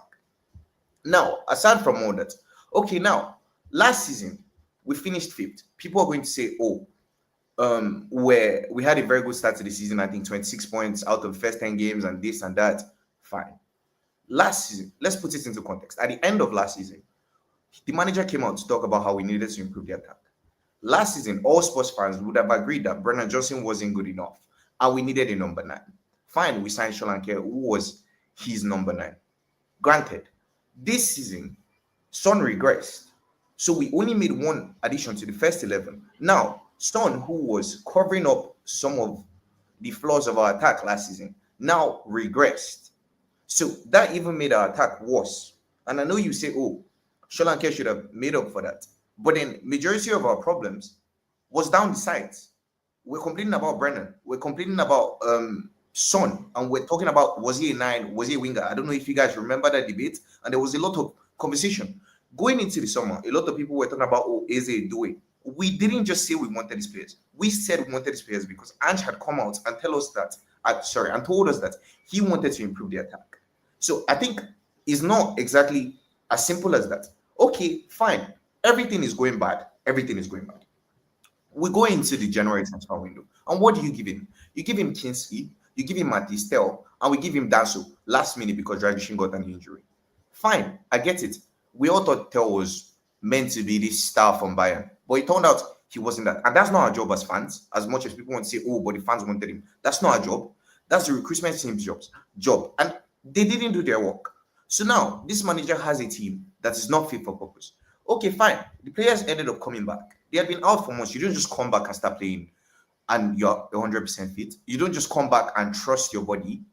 And by the time the players got used to what they were meant to get used to, the season was already done. We go all out in the Europa League. Oh, sorry. All I'm going to say is, okay, let me round up because go on. All I'm going to say is that I do have concerns about Ange. I mean, a manager can't come out and tell me, oh, let's keep the game open and let's do this and let's do that. He says a lot of rubbish. And I admit that he says a lot of rubbish. But considering everything, speaking objectively, looking at things objectively, and them giving him things like squad players, like they did for Conte in his first season, they gave him the likes of Jed Spence. The only first team addition in Conte's second season too was Perisic. So this is a pattern that we've seen with this board. And now this is a manager that his whole idea of football is to outscore the opponents. To outscore the opponents, then you need what they call them, very good attackers. So I feel thank you for that. I do feel like you've rewritten history quite a bit in that speech. First and foremost, you know, if we're saying the attack isn't fit for purpose, yeah, he wanted Brennan Johnson. He came out and said Brennan Johnson was his number 1 target last summer. He's come out and said that Dominic Solanke was his number 1 target in the next summer. So if our attack isn't fit for purpose, this guy signed these players. This guy came out and said, these were my number 1s. He said about Dominic Solanke, this was my number 1 target. We've had to work hard to get him the last 2 months.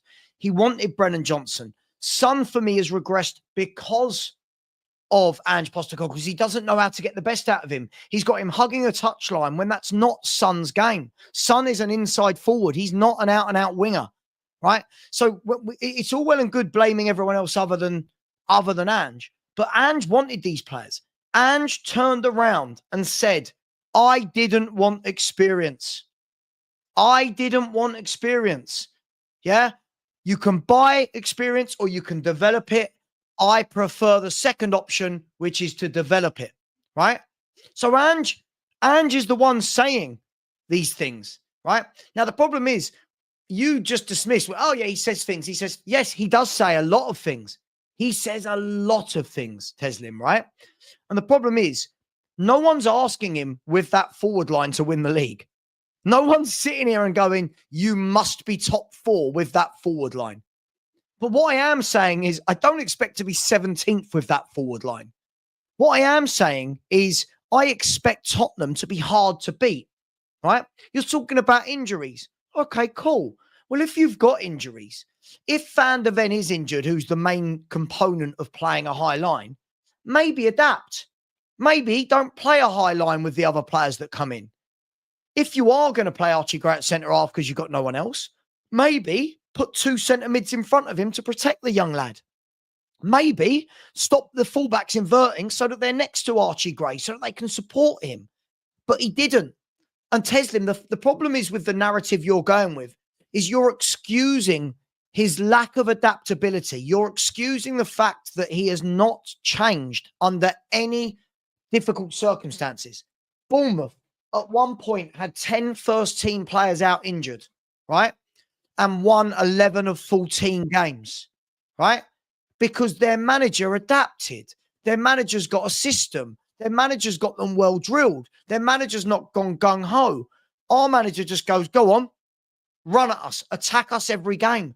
And at some point, for his £5 million a year, you have to turn around and say, why didn't he adapt? Why didn't he change?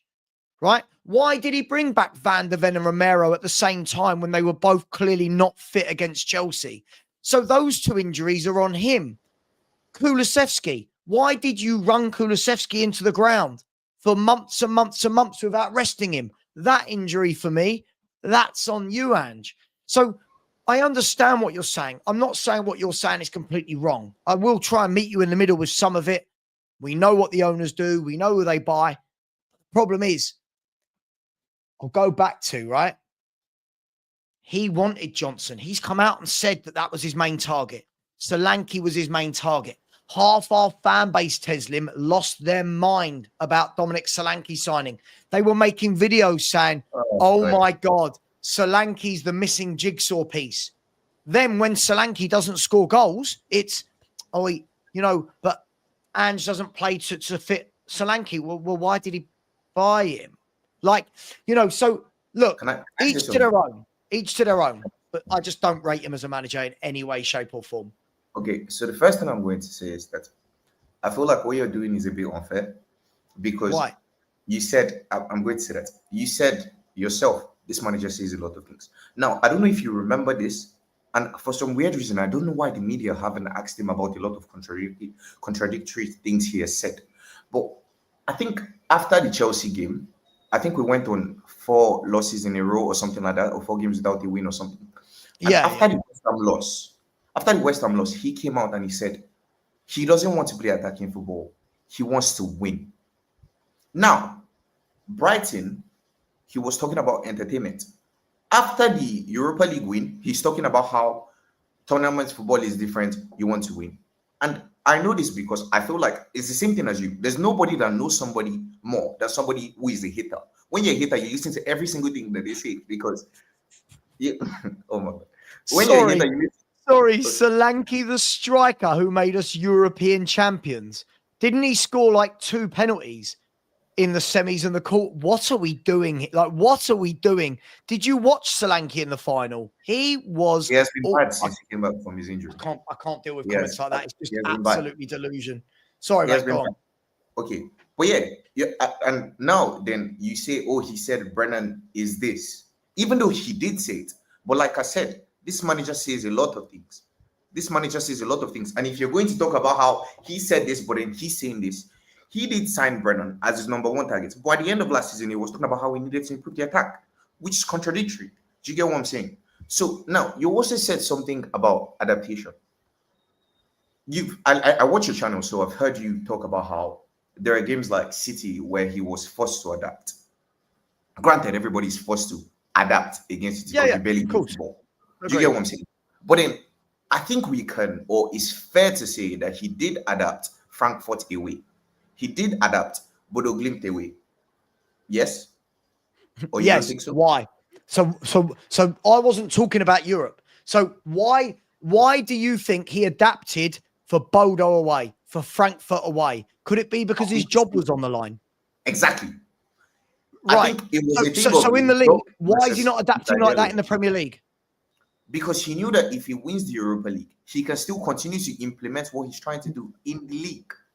I don't think think about Teslim, listen to what you're saying. The job. Teslim, listen to what you're saying. This doesn't make sense. So basically, he adapts in the Europa League because he acknowledges that his style of play doesn't work in the Premier League, right? Because the attackers we have are not good enough. Teslim, hang on. Right, let me stop you there. I hate this notion, right, that Ange's system is so sophisticated that our players couldn't possibly play his style. I'm sorry, Teslim, right? But this is the best group of players this manager has ever had.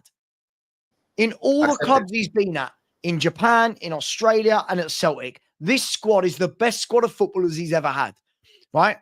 So who is it exactly that you think Ange Postecoglou is going to buy at Tottenham to play this crazy style that is gung-ho? Man City don't even play like this. Man City don't even play this gung-ho because Pep realizes you need a number 6. I have one question for you. Go on. Do you believe in there's quote-unquote more than one way to skin a cat? I think there's a million ways to skin a cat, and Ange has only got one. Exactly. There's more than one way to skin a cat, so you can't exactly use Manchester City because he's trying to do something new. And we No, don't no, know. no, no, hang on. Missing the point. No, hang on. Just come on to complain about the attackers. Hang on.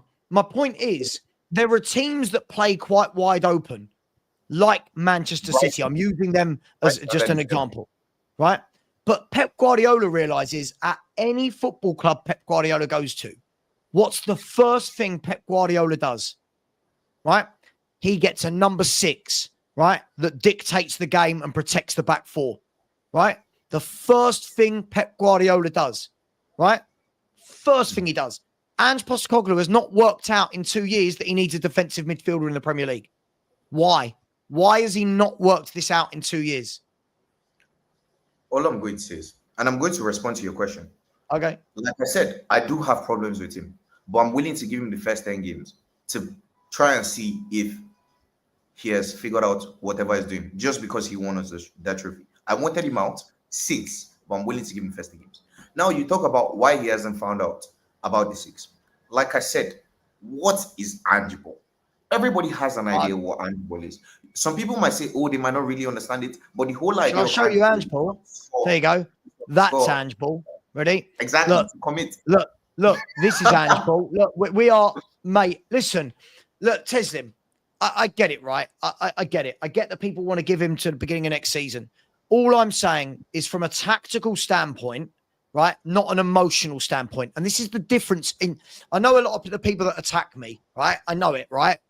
When I try and talk about this from a tactical standpoint, they just want to talk emotion, right? Emotion is brilliant. We've won the trophy. Yay, let him stay. Brilliant. Now let's remove emotion and let's say, what has anyone seen? Hang on. We won our first trophy in 17 years. Hang on. But you can, but again, Teslim, here's the difference. You can remove emotion when talking about the best for Tottenham Hotspur. So when people are saying, let him start next season, sure, and he's going to be here next season. But just because we won a trophy doesn't mean he's going to change his tactics, does it? No, it doesn't. But so what are we expecting different next year? He can adapt in the Europa League, and then he can't adapt in the Premier League. And which is why I'm willing to give him a chance, because he showed he could adapt and he won a trophy. No, but Teslim, you know the way we played against Man United in that final? Haram. Right? Sin, that was so you think that in the Premier League, these fans that are paying like £2,000 for a season ticket, right, are going to sit there and watch Ange put 10 men behind the ball and have no attacks in a game of football week in, week out? There's not only one way to adapt. It's not only one. But this manager has shown that's the only way he has ever adapted. He's never been, you know what he's never been able to do, Teslim? He can't find a balance from midfield, from defense to attack. It's either we're all out behind the ball like we were against Man City, Brentford, Man United, or we're all out gung-ho. He hasn't worked out that you need the midfield to be organised. He hasn't worked out that you've got to stop inverting both fullbacks. I think the 2-0 City, that some missed that chance that got us the Europa League. I think that was one that I can remember. Adapting isn't doing it every now and then when you're in trouble. Adapting is game by game. Adapting is look at Eddie Howe at Newcastle. Eddie Howe adapts for the opposition. Eddie Howe went to Arsenal, right, and played 2 different ways in both halves. In the first half, he pressed Arsenal, pushed them, made them make mistakes, got bodies up the pitch and went 2-0 up. In the second half, he went, right, we can shut up shop a bit here, right? Because they know how to defend. Right, but he can do both. He can do both. He knows when to tell his team, you know what, we're going to go 3 at the back today. We're going to go 4 at the back today. We're going to have 2 in midfield, 3 in midfield. That's a coach. That's a coach. Ange doing it when he's in trouble, that's not a coach. A coach does it because it's the right thing to do, not because his job is on the line. So listen, Teslim, look, let's leave it. I've got a lot of people. Look, dude, I've got your number. We'll speak. Listen, I hope you're right. I hope that if Ange starts next season, that he wins every game, right? I know people think I don't want him to do well. I want any manager to do well. I just don't rate him. It's not a big deal. I know people get angry about it, but I just don't rate him. I'm called racist against Australians when Ange is actually Greek and I'm Greek. It's ridiculous. But listen, dude, I'm going to message you. Thanks for coming on. I love the difference of opinions. Thank you very much. Right. I'm going to bring on Box Office, then Leo, then Swanx, then AJ, then Jack. I can't believe how long we're going to be going here, aren't we? My man, Mr. Box Office, how are we doing, sir? Yeah, I was going to just get straight into it. Okay. Hello to you as well. Yeah. You know how it is. You know how it is, Savva. You know how it is. Go for it. I feel like this is wearing off. The euphoria on us winning this competition. To be honest with you, because I think that guy that was only there for only short time kind of summed it up perfectly. This is the most painful win I've felt like for so long now, because some people, all they need to say is just say smile. And what I mean by that is that I'm supposed to really enjoy this, but I'm not really enjoying it, because really I just think this manager I think really for me he should have gone by now, to be honest with you. And I just don't understand what the logic is to keep this manager here. And I look at managers at the moment. I've just been sitting here looking at managers at the moment that are up and coming, because I'm still confused why small teams like Bournemouth, Brentford, and Fulham, and I can't remember the other team, are finding managers, or Southampton in the past with Pochettino, obviously, and now they've got Will Still, which again blows my mind. We were interested in him, so I don't understand why we don't look at him if he's a good player development guy. There are managers out here that are unknown, like your I'm just getting it up. The Girona manager, Mikel. There's the Stuttgart managers that you keep on mentioning as well, that keeps on coming up as well. There are so many coaches out there that are good at player development. This is what I'm saying, more player development. That is what we need, right? And for me, that's where I don't get it at the moment. Thiago Motta, that I swear that Prodigy knows, that seems to be, that's a done deal, which we were saying before. I do not get it. And the thing is, though, the thing that really blows my mind, right? And is that they're saying, well, just give him the first month or 2 months. So obviously you don't believe in the manager, don't you? You obviously do not believe in the manager. So I don't really understand the whole logic of everything, what people are saying. You know, it's morals. It makes absolutely no sense whatsoever. But I'm just seeing managers right here, right now, that we could go and look at. We should have been looking at this. We should have been looking at this during the time that we were unsure about Ange in the first place. So this is where I'm just don't understand at the moment. I listen, as I said, I get it, right? I think there are those that are very, very, very emotional because we've won our first trophy in 17 years. For some, it's the first time they've seen Spurs win a trophy because they've supported Spurs for less than either they're under 17 or they've only supported Spurs for a few years. So I get it, right? I 100% get it. For others, it's just everything is about emotion. For me, I've always wanted to look at football a little bit different. I've always wanted to look at football as, okay, cool, we've won a trophy. That's brilliant. But the bigger picture for me is we're going into next season with no identity, no real set tactics, no form. We're going in with players that are now coming out going, oh, we love the manager, but yet they've lost 22 league games. I just look at it, Alex, and I think he's going to be here because fan emotion is trumping common sense for me at the moment. But that's I truly believe that. That's where my concern is. That is where my concern is, But there's because nothing we can do about it. There's no, nothing we can do about it, Alex. You know? yeah, but I'm just saying at the moment, regardless of whether I can't do anything about it, I'm not happy about it, Savva. You know what I mean? Because it's just for me, it's putting a down on the whole thing for me. You know what I mean? Because for me, it's just saying to me, what is he going to do next season? Not listen, forget Ange, because we've spoken to that to death. What I'm saying is, at the moment, when I look at some of those managers that are up and coming at the moment, why is it we can't have a scouting team to look at that right now? That's where my confusion at the moment is. You know what I mean? De Zerbi came from nowhere to Brighton. You know what I mean? But Graham Potter came from nowhere to Brighton. Why is it they can find these managers? We can't. It's confusing me so much. I'm doing research. I've done research way before this as well.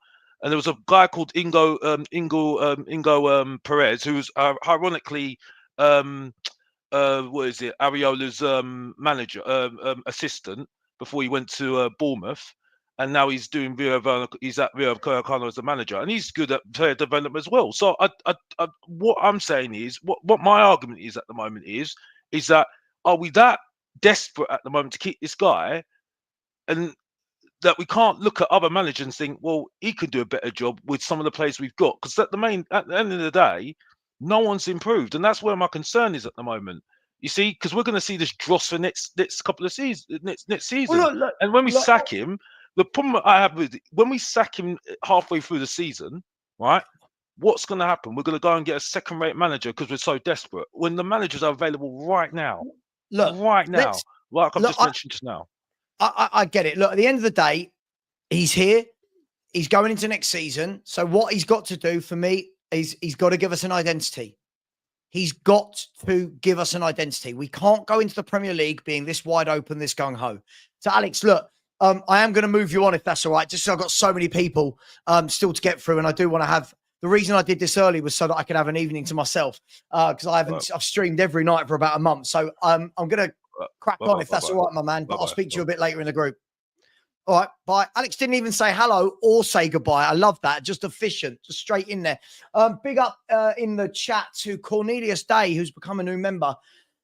Big up to you, Cornelius. Thank you very much. Really do appreciate you, my friend. Really, really do appreciate you. And as I said, there will be member-only shows starting from next week throughout the summer and then into next season. So thank you very much for that. Tuckles, thank you very much. I said, genuine question. Why can't Spurs fans be happy about winning Europa and wanting the best for the club going forward?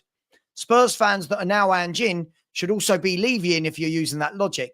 I agree with you. I think if you've been someone that's been pumping the Levy out narrative and then you were Ange out and now all of a sudden you're Ange in, well, Levy kept Ange. Levy gave Ange these players. Levy bought in Manu, bought in Ange, and Ange has won the trophy. So I agree with everything you said there. Not just because you paid, but I do agree with everything you said there. And as I'm happy we won the trophy, I just want better moving forward. Big up to you, my man. Thank you very much. I've got Leo, then Swanx, then Jack, then Dominic. No one else, please call in. No one else after that. I've got 4 more. No one else, please call in. Big up to my man, Dan E. Big up to you. Keep smashing the like button if you haven't already. And Leo, you're coming on in 1 second, mate. We've got 300 likes, which is really shit, if I'm honest. We've had so many people in here. Only 300 likes. Please smash that button. Alex, and again, see, this is where, Alex, you can be the 5th person if you call in, because I need to have a chat with you. It's this sort of comment that makes me laugh. You're going to sit in the chat and tell me that Ange deserves this credit, that credit. Savva, you don't get it. But Levy deserves 0 credit. And I'm Levy out. But if you're going to credit Ange, how are you not crediting Levy for keeping him, sticking by him, and bringing him to the club? It doesn't make sense. That's your hate and emotion over common sense. I expect that from you, though, Alex, because I know you chat absolute waffle.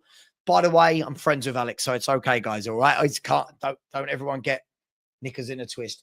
Big up to Tuckles. Thank you very much. It was gifted 5 Football Heritage TV memberships. That's very, very generous of you. And those memberships went to David R, Barbaric Disdain, Shepo AFC, Mike Davis, and Corey Boy. So thank you on behalf of all those people. That's very generous of you. Leo, how you doing, my man? And you're on mute, just so you know before you start talking. Sorry about that. Hey, Savva, how's it going? How are you? I'm Thanks good, for my having man. me on. I'm good. Where are you calling in from? I'm calling from the United States of America. Oh, Which, by the way, the Spurs are US. huge here. Whereabouts? Maryland. So right next Maryland. to the DC area. Who do I know that's from? I know someone from Maryland. Anyway, that'll play on my mind. Because the first thing I said to them was, "Is that anything to do with the cookies?" I remember that very clearly. What do you want to say, my man? The floor is yours. Whatever you want to say. All right. So my main topic of discussion today is going to be our fan base. Honestly, just where's the backbone of this fan base, Savva? Honestly, that's my main question.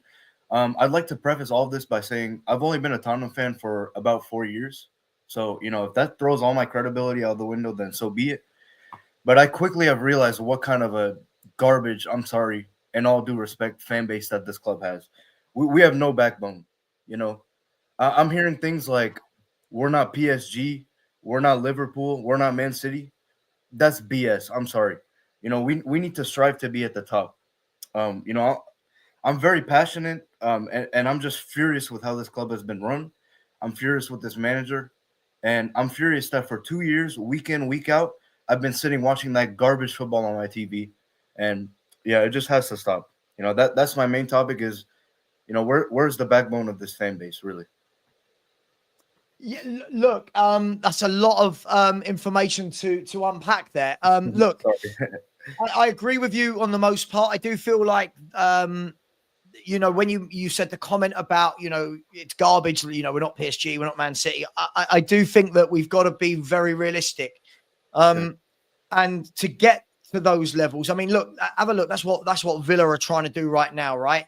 Over the last few years, Villa are getting better and better players, better and better director of football, better and better managers. If you look like that now, they've got, like Aston Villa have got Monchi, who's a top director of football, Emery, who's a serial winning manager, and they've got owners who pump money in and pay massive wages, right? So they're trying to infiltrate. You've got Newcastle, who obviously we know they've got the richest owners in the world. I think they're about to flex their muscles to try and gate crash that party at the top. For a club like Spurs, we know how we operate, that the chairman is not going to do that. We know that he's not going to go, well, we're going to pay 96% wages to revenue. We know he's not going to do that. But that's why I think we need to be smarter about it. I think we need to be smarter about it. For me, that is signing seasoned pros. That is signing players that are of age, that have been there, seen it and done it, that can bring experience, but have still got legs. But what we're doing instead, and this is why I do agree with you with the way the club is run, all we're doing is bringing in kids. And again, we might be signing Matisse Tell, another kid. This person, another kid, this kid, that kid. So for me, I think it's got to be more about the transfer strategy that changes. But at the same time, it's going to be very difficult for Spurs to rock up and attract players like Man City do. Man City right now are in talks with Rayan Cherki of Lyon and Tijani Reinders of AC Milan. Let's be brutally honest, right? Let's be brutally honest. If Tottenham went up and went, hey, we want Rayan Cherki's going to go Spurs, Man City, right? I'm not picking Tottenham. He's not. I agree. So I think we've got to find a happy medium, but with the fans' backbone, look, everyone can support the club how they want. I'm sorry. I can't stand it. It's like I'm being stabbed repeatedly in the heart. I'm sorry. Like when I hear things like, I don't know. We have a song for every new player we sign. Werner gets a song. Tell gets a song. I don't understand. Like, there's no quality in the players we're signing, and I agree with you that we're not at that level. We're not at the top. But I see that 200,000+ people in the high road in that parade. Like, why? I think we have every capability to reach that point. Of course, whether our ownership does it or not, that's a different question. But I'm hearing like, if there's even 0.1% chance or any chance that, there's a guy called Simone Inzaghi. I don't know if you've heard of him. Of course, I'm being funny. If he's even in the slightest chance available, I want Paratici on that plane yesterday trying to convince this man to come in, because, we have every capability. We have all the money available to be up here, but we're sitting here 17th, and I'm watching this terrible football week in, week out. I'm watching these rotations, most importantly, week in, week out. I'm watching Madison being subbed off at the 60th minute every game, our best player. You know, I just can't stand it. You know, I'm very upset. I'm very passionate, and I just think this club is rotted from top to bottom. And I'm sorry, again, no disrespect, all you fans that have this mentality. When this manager is gone, I want you gone as well. I'm sorry. No, agreed. Just quickly, I mean, Alex, again, I think you're showing your naivety. I mean, you've got to remember 2.5 years ago, Aston Villa were a relegation threatened team. Alex, I genuinely don't think you know a lot about the history of these clubs. 6 years ago, Aston Villa were a championship team. Now they are a team fighting for the Champions League for the last 2-3 seasons. Alex, you know when you say they don't look remotely close to winning a trophy, Aston Villa are trying to build towards that, right? They might not look remotely close to winning a trophy, but which isn't true, by the way, because Aston Villa got to the semi-final of the FA Cup, the quarterfinals of the Champions League. But look at them in the league for the last few years. They've been right up there for the last 3 seasons, Alex. This is a club that 3 years ago nearly were in relegation battle with Steven Gerrard. So again, it's we belittle everyone that's trying. We belittle them. In 6 years ago, we were in a Champions League final. 6 years ago, Aston Villa were in the playoff final in the Championship. So we can knock them all we want, but they're trying, they're building, the same as Newcastle. They're trying, they're building. We're not building to that. That's what frustrates me with Daniel Levy and those guys. Sorry, Leo, as you were, man. No worries, man. No worries. So, yeah, I mean, that was kind of my main point. You know, I just wanted to jump on and, you know, just ask about, you know, the fan base, really. Like, I don't see any way we can push forward, like, with this mentality, really. Just accepting this mediocrity. You know, we are Tottenham TV saying, you know, every signing is great, which, by the way, Tottenham TV do better, man. They're, like, chopping you up and putting you in these, like, thumbnails going like this and stuff. You know, I don't want to let's not talk about other creators. Let's not. I can't be bothered with. I can't be bothered with the wars and the battles that come with talking about other creators. But look, I think when we're talking about the fan base, and listen, I will have this bit of chat. Big up Jacob, by the way. And by the way, everybody, Jacob's allowed to be in my chat. So anybody who's not happy with, you know, just calm down. The last thing I'll say is this. By the way, Fabrizio Romano has just said that Arsenal are opening talks with Benjamin Sesko. So it looks like they're not going to get Victor Gyökeres if that comes off. So that's an interesting one. What I would say is this. I would say that every fan's got their own emotions, their own feelings, their own opinions, right? Now, yes, you get really opinionated idiots like me that have a YouTube channel and come on here every day and go, yeah, this is what I believe. And people always come on and go, you always think you're right. Well, yeah, of course. Who doesn't think they're always right in their own opinion, right? Like that's why we have an opinion. Savva, when did you play in the Premier League, man? Exactly, yeah. I didn't play in the Premier League, so I can't talk. Yeah. But look, what I would say is this. Ultimately, for this club to succeed, ultimately, it's not going to be on the fans. It's going to be on the ownership. And I don't mean succeed in terms of winning a trophy. I mean, if we really want to go and, you know, if we want to get top 4, if we want to challenge, if we want to bring top players to the club, that's not on Angepostecoglou. I'm not going to Ange for that. Of course. That's got to be the director of football, the owners, the wage structure. So, look, we're a very complex football club, Tottenham. You're lucky. You've only done 4 years. I've done 40. I know. It could have been way worse. we're a very complex club that has got everything in place to be bigger than all these clubs we talk about. And that is the frustrating thing about it. So when I use Villa as an example, Villa don't have the big stadium with the big revenue, but they're going out on a limb. They're paying massive wages. They're trying to get top players through the door. And I commend them for that. Our fans go, look at Villa. And you're like, well, Villa are trying. Villa are going out in the transfer window and going, we'll have Asensio on loan. Spurs are going, we'll have a 19-year-old kid on loan. I want that. I want that ambition. I want the Newcastle ambition. So let's see what the next 2 months holds, and we can all cry at the end of the summer because we've bought kids again. Yeah. I mean, would Villa or Newcastle accept 17th? Not at all. No. I mean, we're losing to Everton. We're losing to the Ipswiches. We're losing to the Leicesters. like have some heart, man. That's like have some heart. I'm sorry, you know. And by the way, if Daniel Levy was seeing all those people like ants in the high road, all the blue smoke, all the white smoke, all the families, all the kids, all the just joy. Which, by the way, that trophy brought me so much joy. Even though, like you know, like I said, I've only been a fan for a short amount of time, but man, it meant so much. Sitting through those seasons, you know, seeing my favorite manager Conte, which was one of the reasons why I became a fan, by the way, get sacked and get turned on. Bro, I was smiling from ear to ear for about 3 days, and after that, I had one thought in mind, and that's forward, and that's next season. And with this manager, I think we have no chance. And I'm gonna end it off by this. You know, I don't want to take up too much of your time. You're good. You're good. If Levy gives a single crap about every one of those fans in that parade, then we need an amazing summer. We need Mbemo, you know, we need Eze, we need Guehi, we need the likes of those players. We need a proper number. Do you know what? Do you know what? Look, I think there's, you know, I get it. When people come onto my show and I ask them, they can talk to me about anything. They ask me a lot about Ange because they know I'm Ange out. And then in the end, it ends up like I'm just talking about Ange 24/7. But if we move away from the manager, what you said there is spot on. We need a good summer. We need a good summer. And that's not me being unrealistic that we're going to get the world's best players.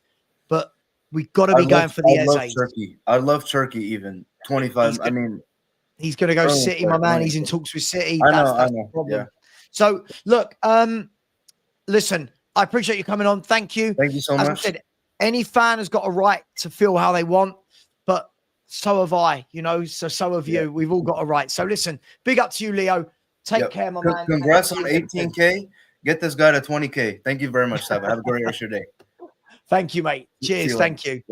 Yep. Yeah. Get me to 20K. My wife loves it when I'm not actually ever with her and just streaming all day. All right, I've got Swanx, then Dominic, then Jack, and then we are out.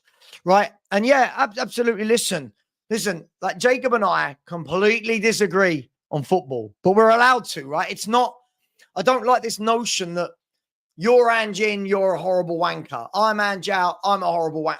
I don't like this. I don't like it. I'm allowed to feel how I feel. Everyone is, right? But I will argue tooth and nail my point. Swanx, my man, how are we doing? Not bad. Just got back in from work. It's a long day. But I'm off tomorrow, so it's a 3-day weekend. Lovely. But, are you in London? Are you London based? Yeah, I'm in Stockwell. Oh, okay. Stockwell. It's been bloody hot here today in South. It's so muggy. But anyway, what do you want to say, dude? What are you going to tell me off for today? Go on.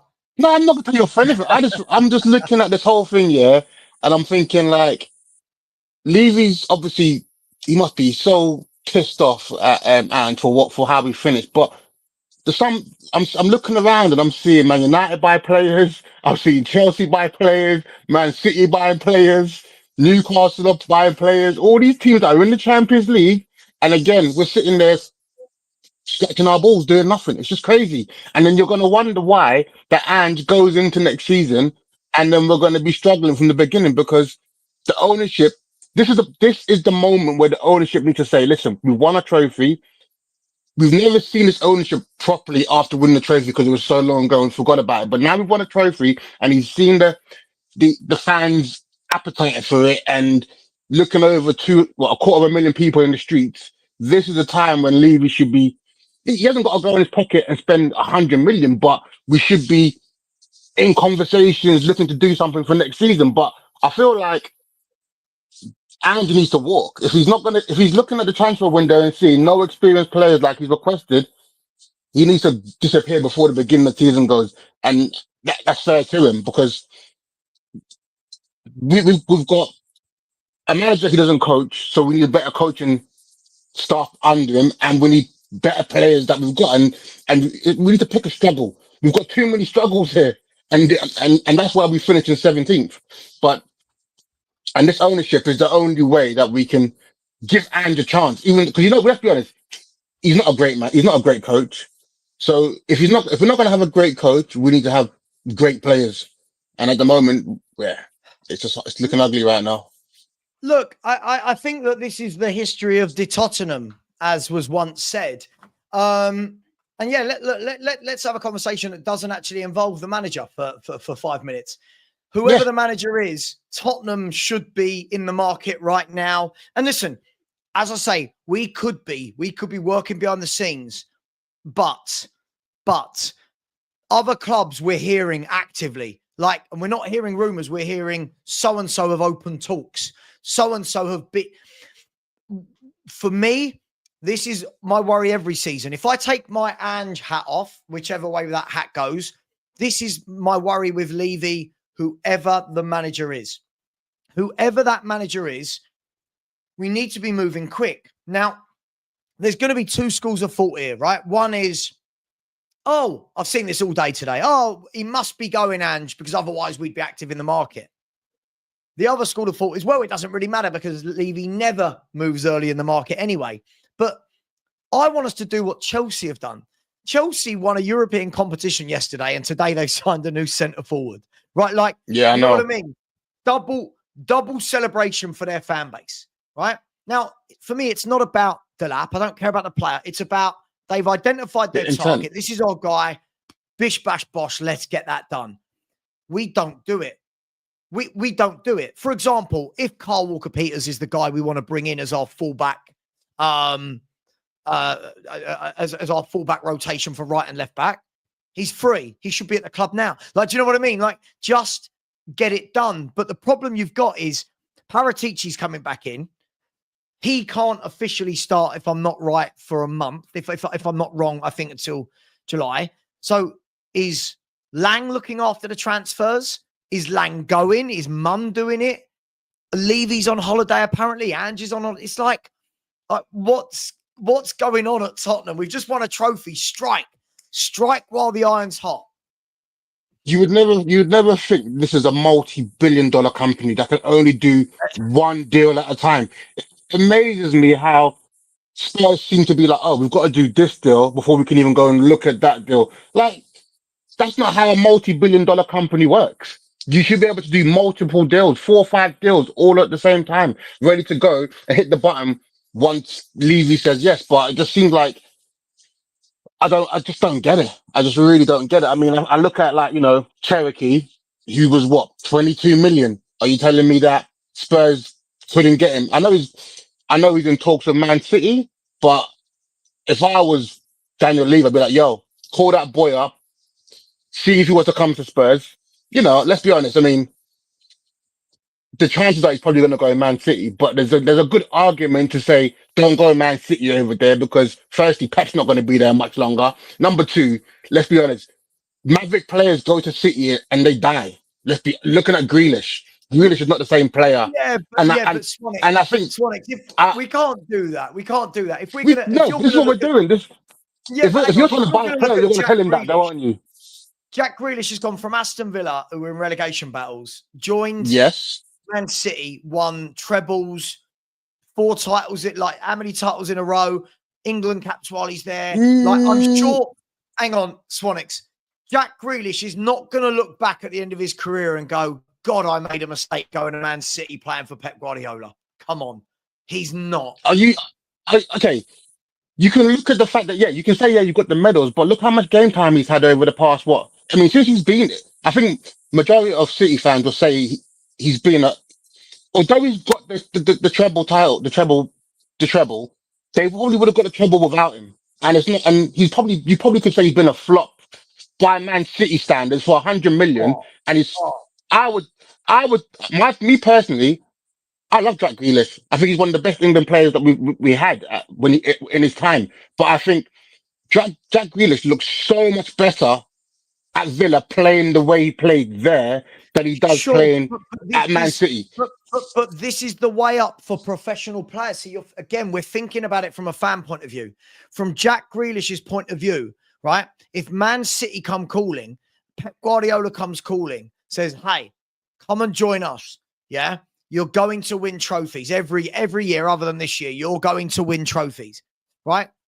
Or do you want to go to a club where, you will be a bit more of a maverick? Let's be fair. Players are ambitious. They're going to want to win things.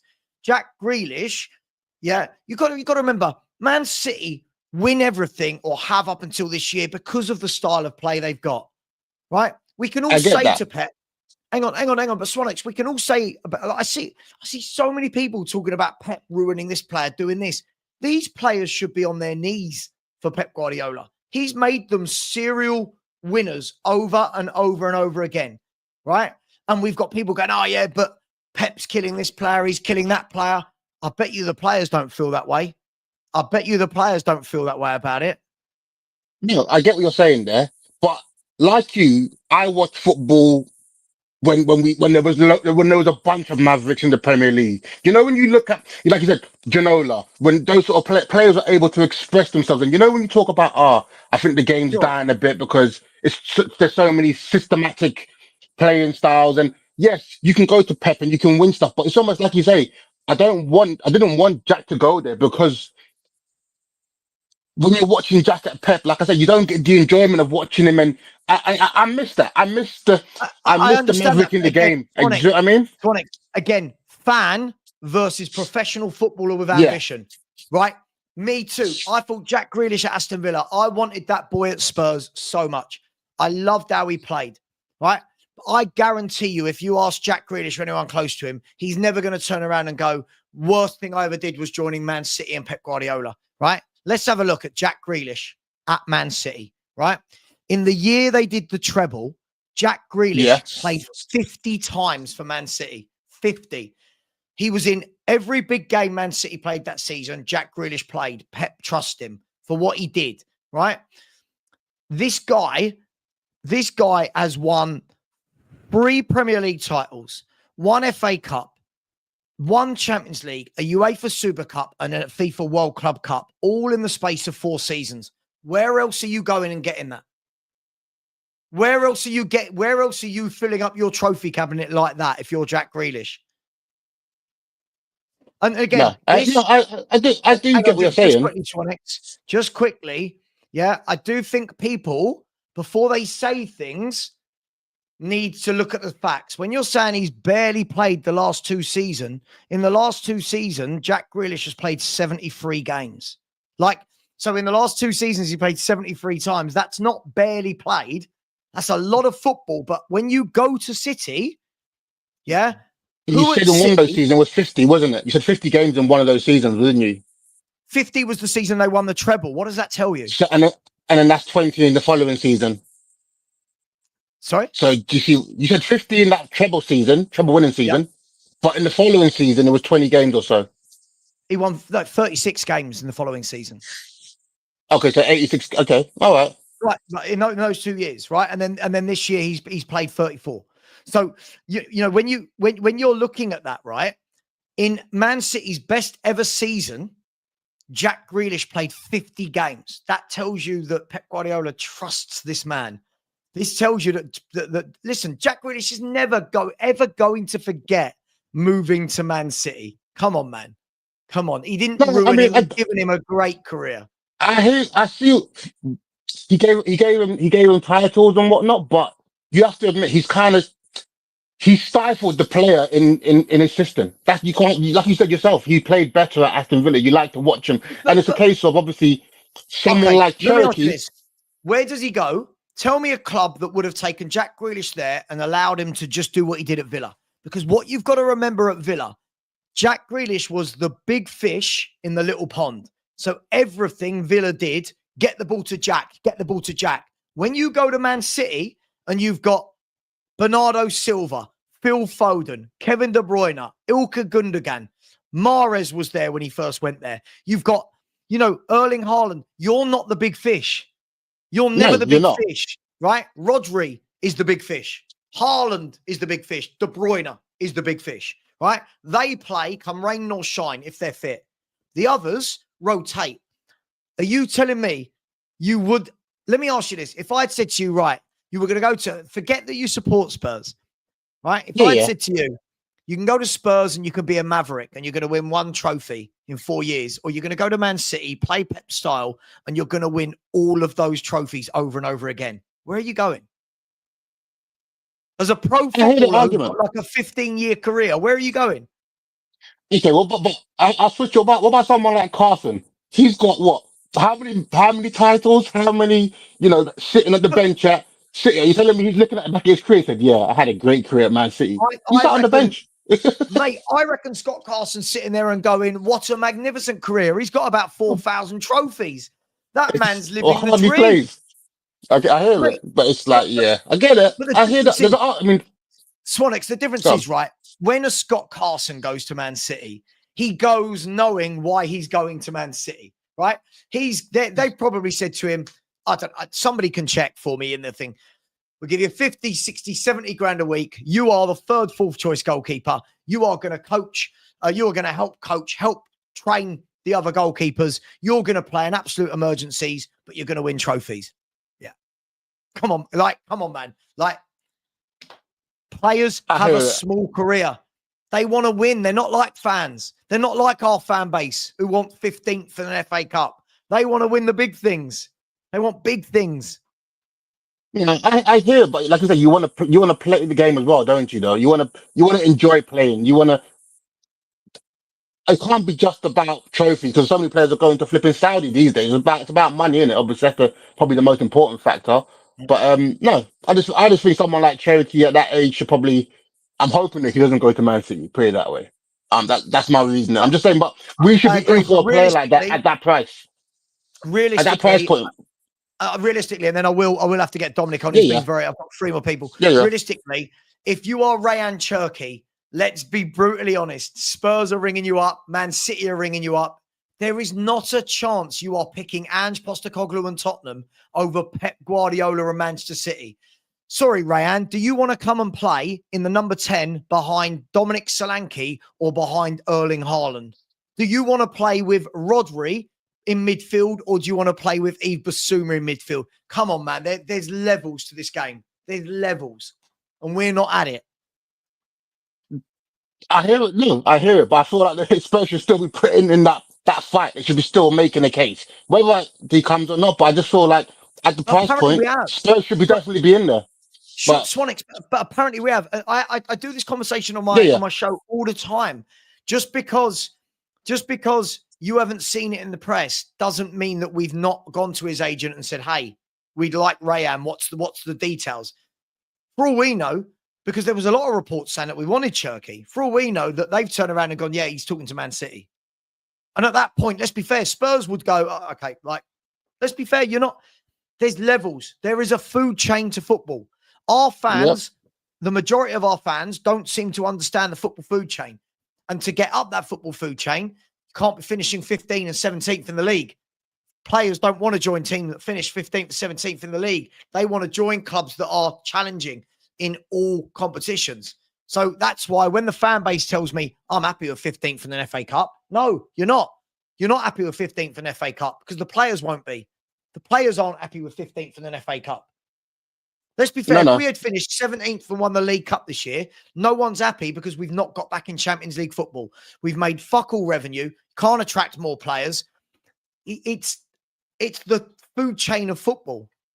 But hey, that's just I agree. I agree with you. I think the only time you're going to take 17th if you're going to win a Europa Cup or a Champions League. You're not going to do it for anything else. Obviously, the revenue you're going to get from the Europa League and where you finish and then going to the Super Cup is going to make up for all that revenue you're going to lose from finishing 5th and whatnot. So that's what. Yeah, no problem. But I'll let you chat to the next guest.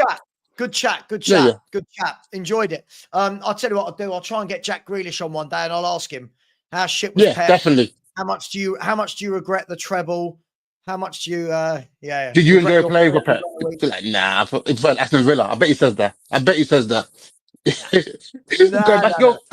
Go back to Villa this season. Yeah. Supposed to be leaving, isn't he, for 40 million? Listen, dude, I'm going to get you out. I've got 3 more people to go. So thank you very much.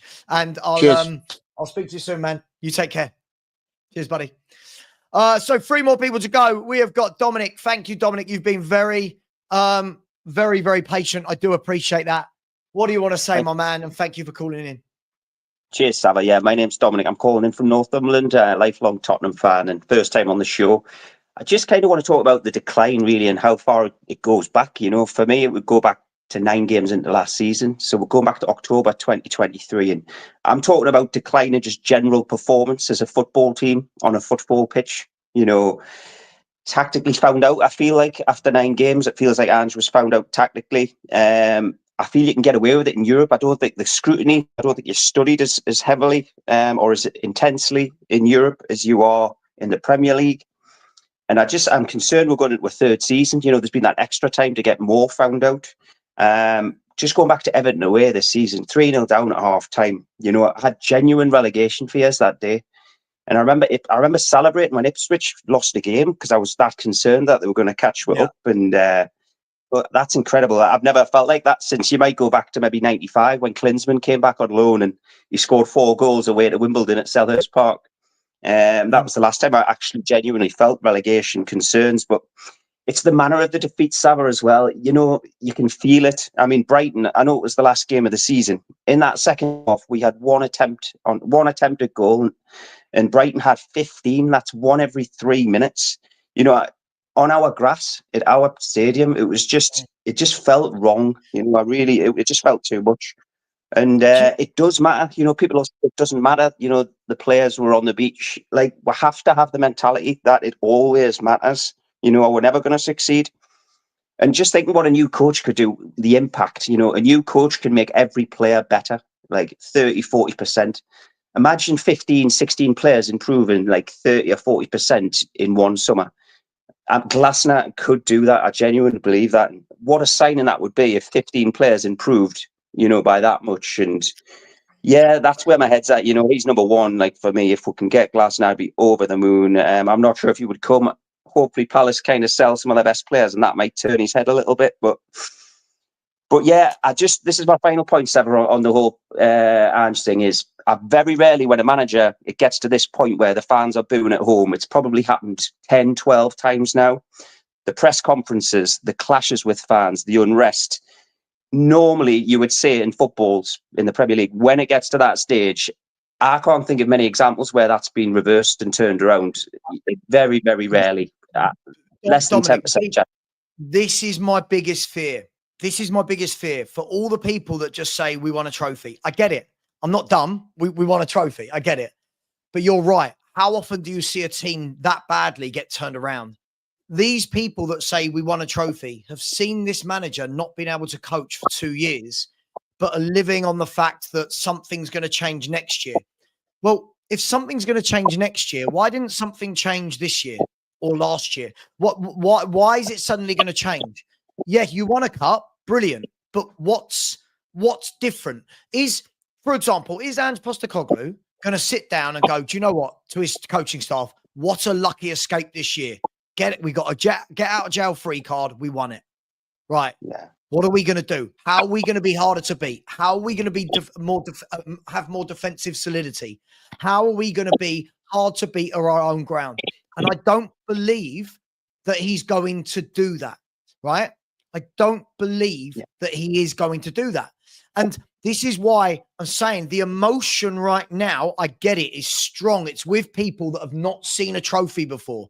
Some of us have seen trophies, right? I'm older than probably a lot of these young people that are just saying a lot of silly shit. A lot of people like my man Alex in the background completely diminishing what Harry Redknapp done at Tottenham Hotspur. They don't know the history of the club. They don't understand some of the situations we've been in, right? They're diminishing Pochettino because he didn't win the Champions League final.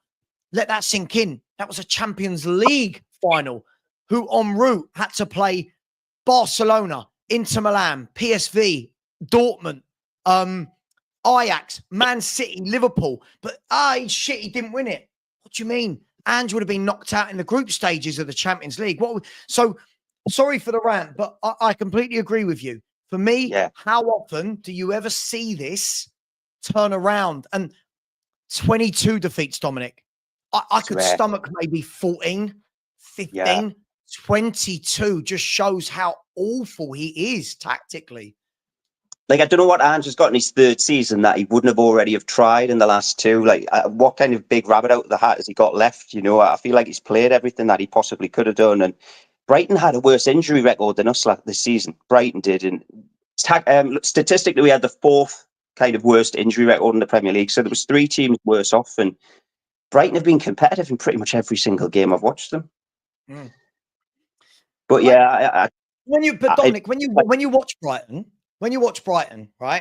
And again, people will just say, and this is where I think people don't actually use context, right? People will just say, but Brighton didn't win a trophy.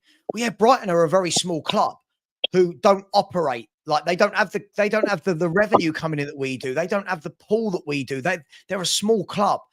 When you watch Brighton play, right?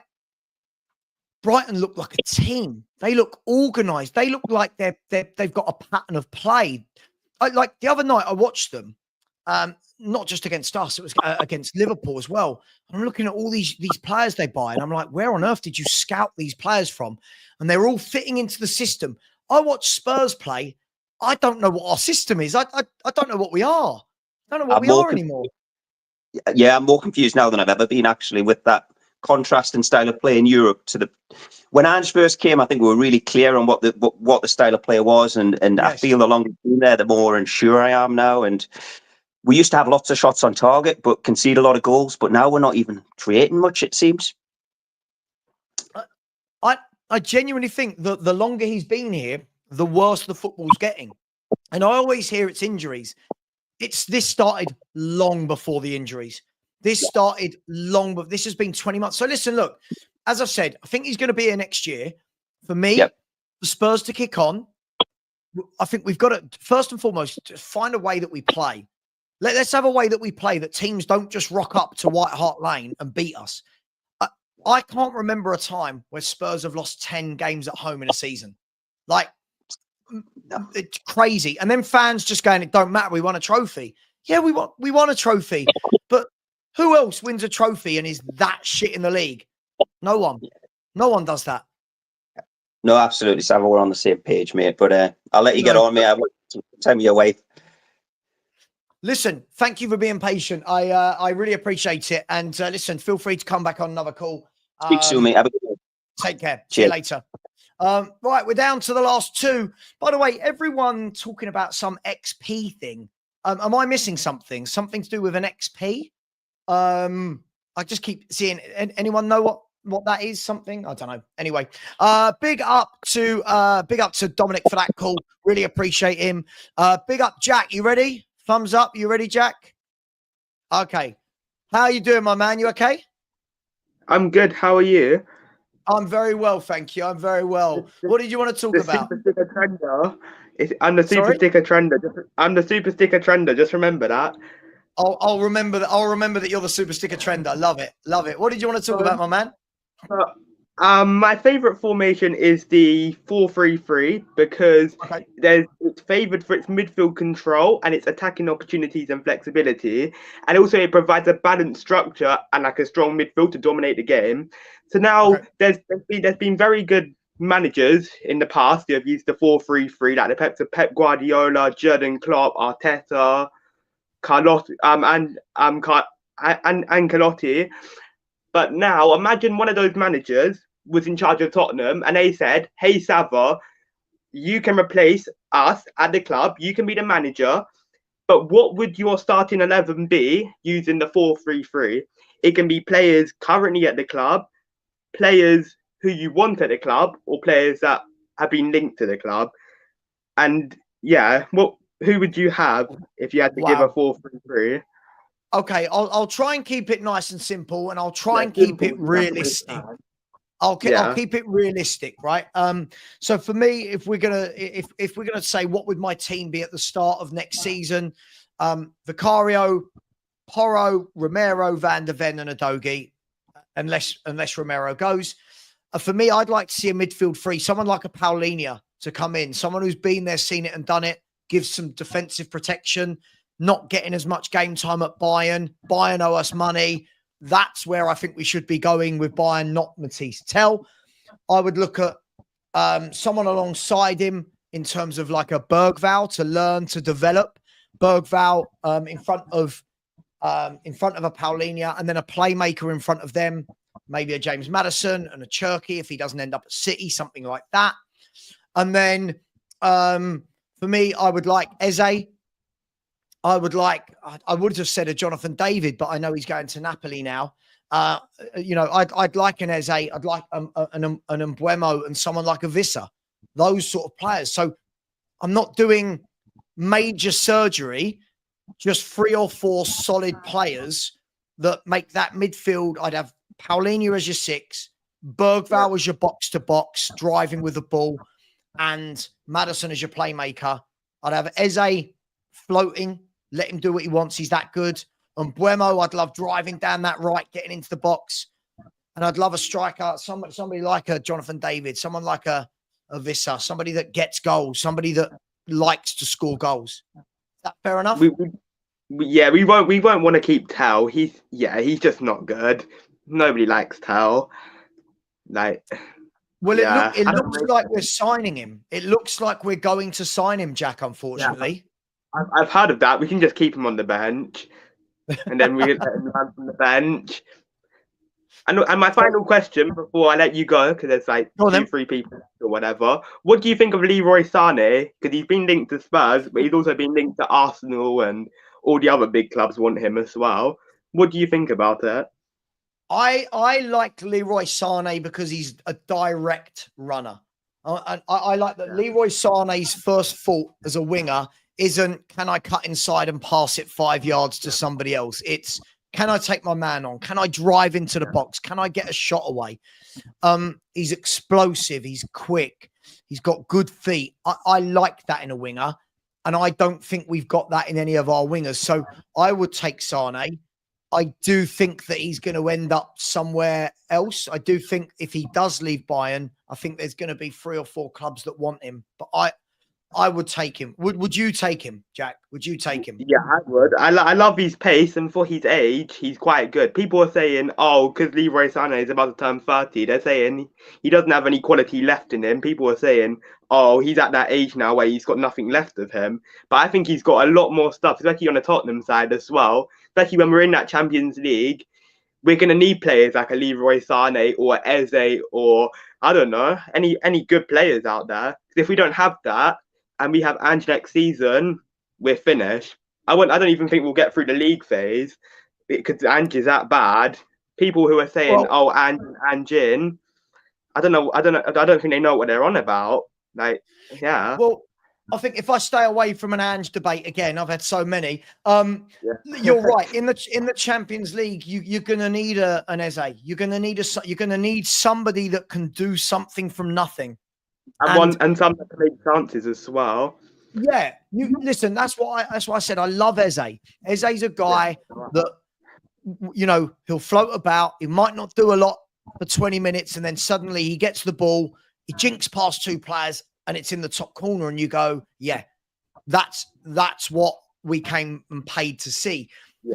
I do think we need a few like that. I really do. And let's see. Let's see what Levy, Paratici, and all those guys come up with. Let's see. But this is Spurs. It's never dull. I always say this. It's never dull at Spurs, is it, Jack? No. Yeah. Just hopefully we can do something good next season and not have a 17th place finish. That's all I can ask for. Of course. Listen, I can tell you this. He won't survive another finish like that in the league. I think he'll get away with it this year because of the Europa League, and fair enough. But he won't get away with it 2 years in a row. So listen, let's hope that whatever they do in the summer, that they work on it, that Ange gets them playing, gets them well drilled, and then we can sit here next season and say, Ange, I'm wrong, So, but listen, Jack, thank you for being patient. Thank you for coming on. I won't forget that you are the creator of the super sticker trend. Big up to you, my man. Take care and have a good evening. All right. You too. Take care. Take care, mate. Bye-bye. Bye-bye. What a lovely lad. Everyone's talking about this XP thing, saying something to do with points for Messi. I still can't see where that is.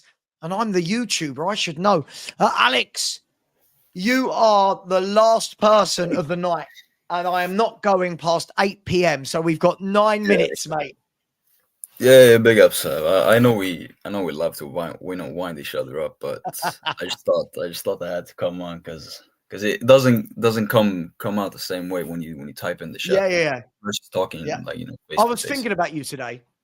and I was thinking, do I add Alex to my FHTV WhatsApp group? And I thought, I can only imagine the number of rows we will have every day on WhatsApp. But go on, mate. What do you want to talk about? What do you want to talk about?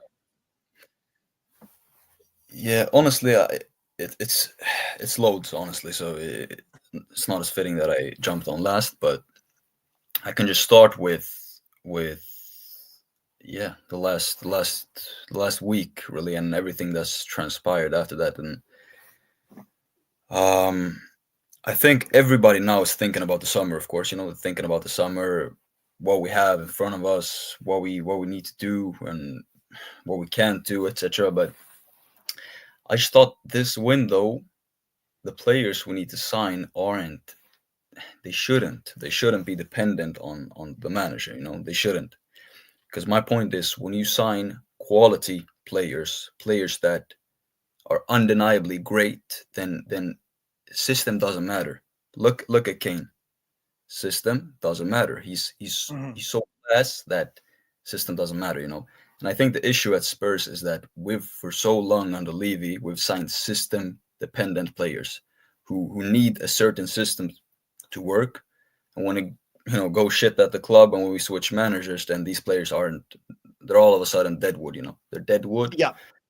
And that just unravels the entire club situation, because we go, oh, we now have to move on 10 players and can't do that all in one window, it takes years. And then we're just on this cycle, this dark cycle. And I just think that when I look up in the club, it's the board for me that's to blame, because this summer, as everybody has said, if we don't act serious, if we don't do what's necessary to really kick us on, irregardless of Ange, because let's say he decides to move on and we bring in another manager, then that manager he can't be asked to work in the trenches as every other manager before Ange has, and I just think that if we don't do what's necessary this summer, then the next manager is fucked either way.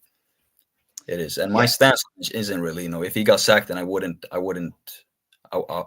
bat an eye, It's just the fact that at the moment, think more negative repercussions than positive ones second.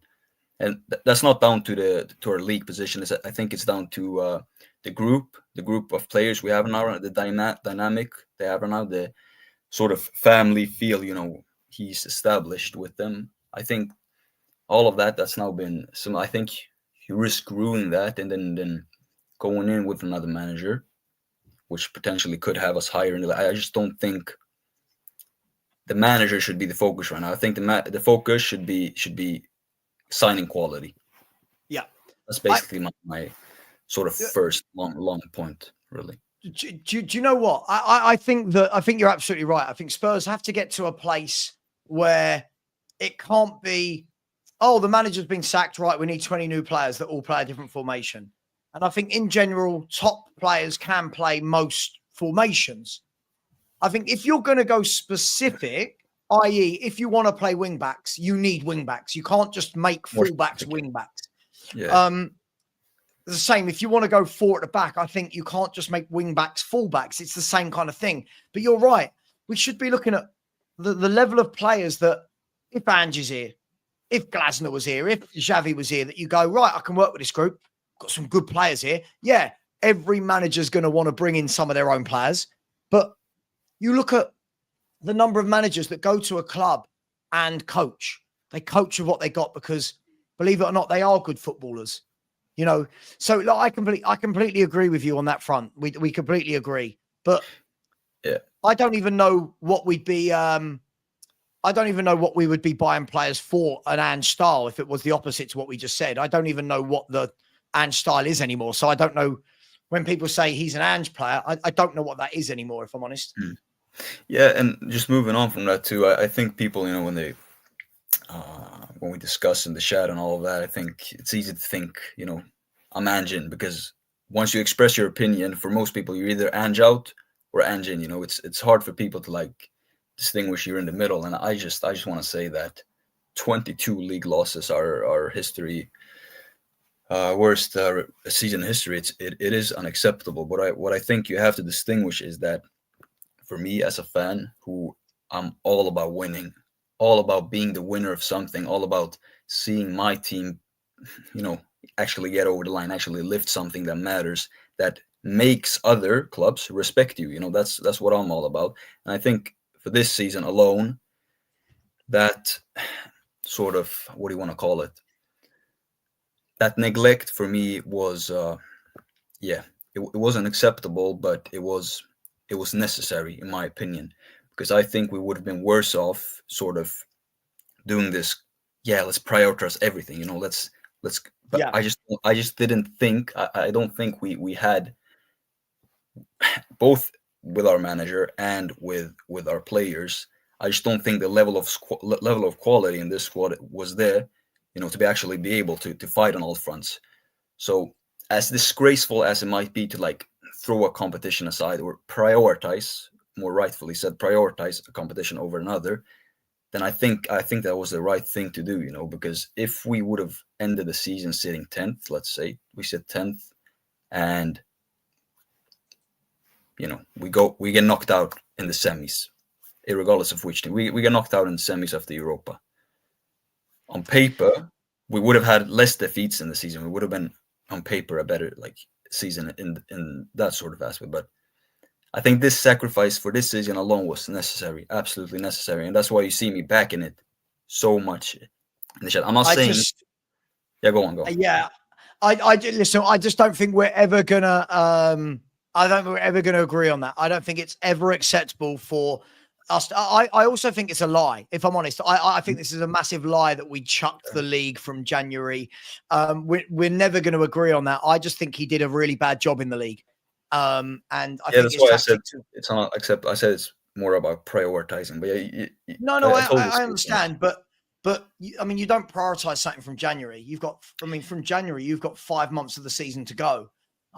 It just seems all a bit weird. Listen, as I said, there's going to be people that say 17th doesn't matter, we won a trophy. For me, it absolutely matters. I can't live with that as a fan. I can't live with the fact that we lost 22 league games. Of course.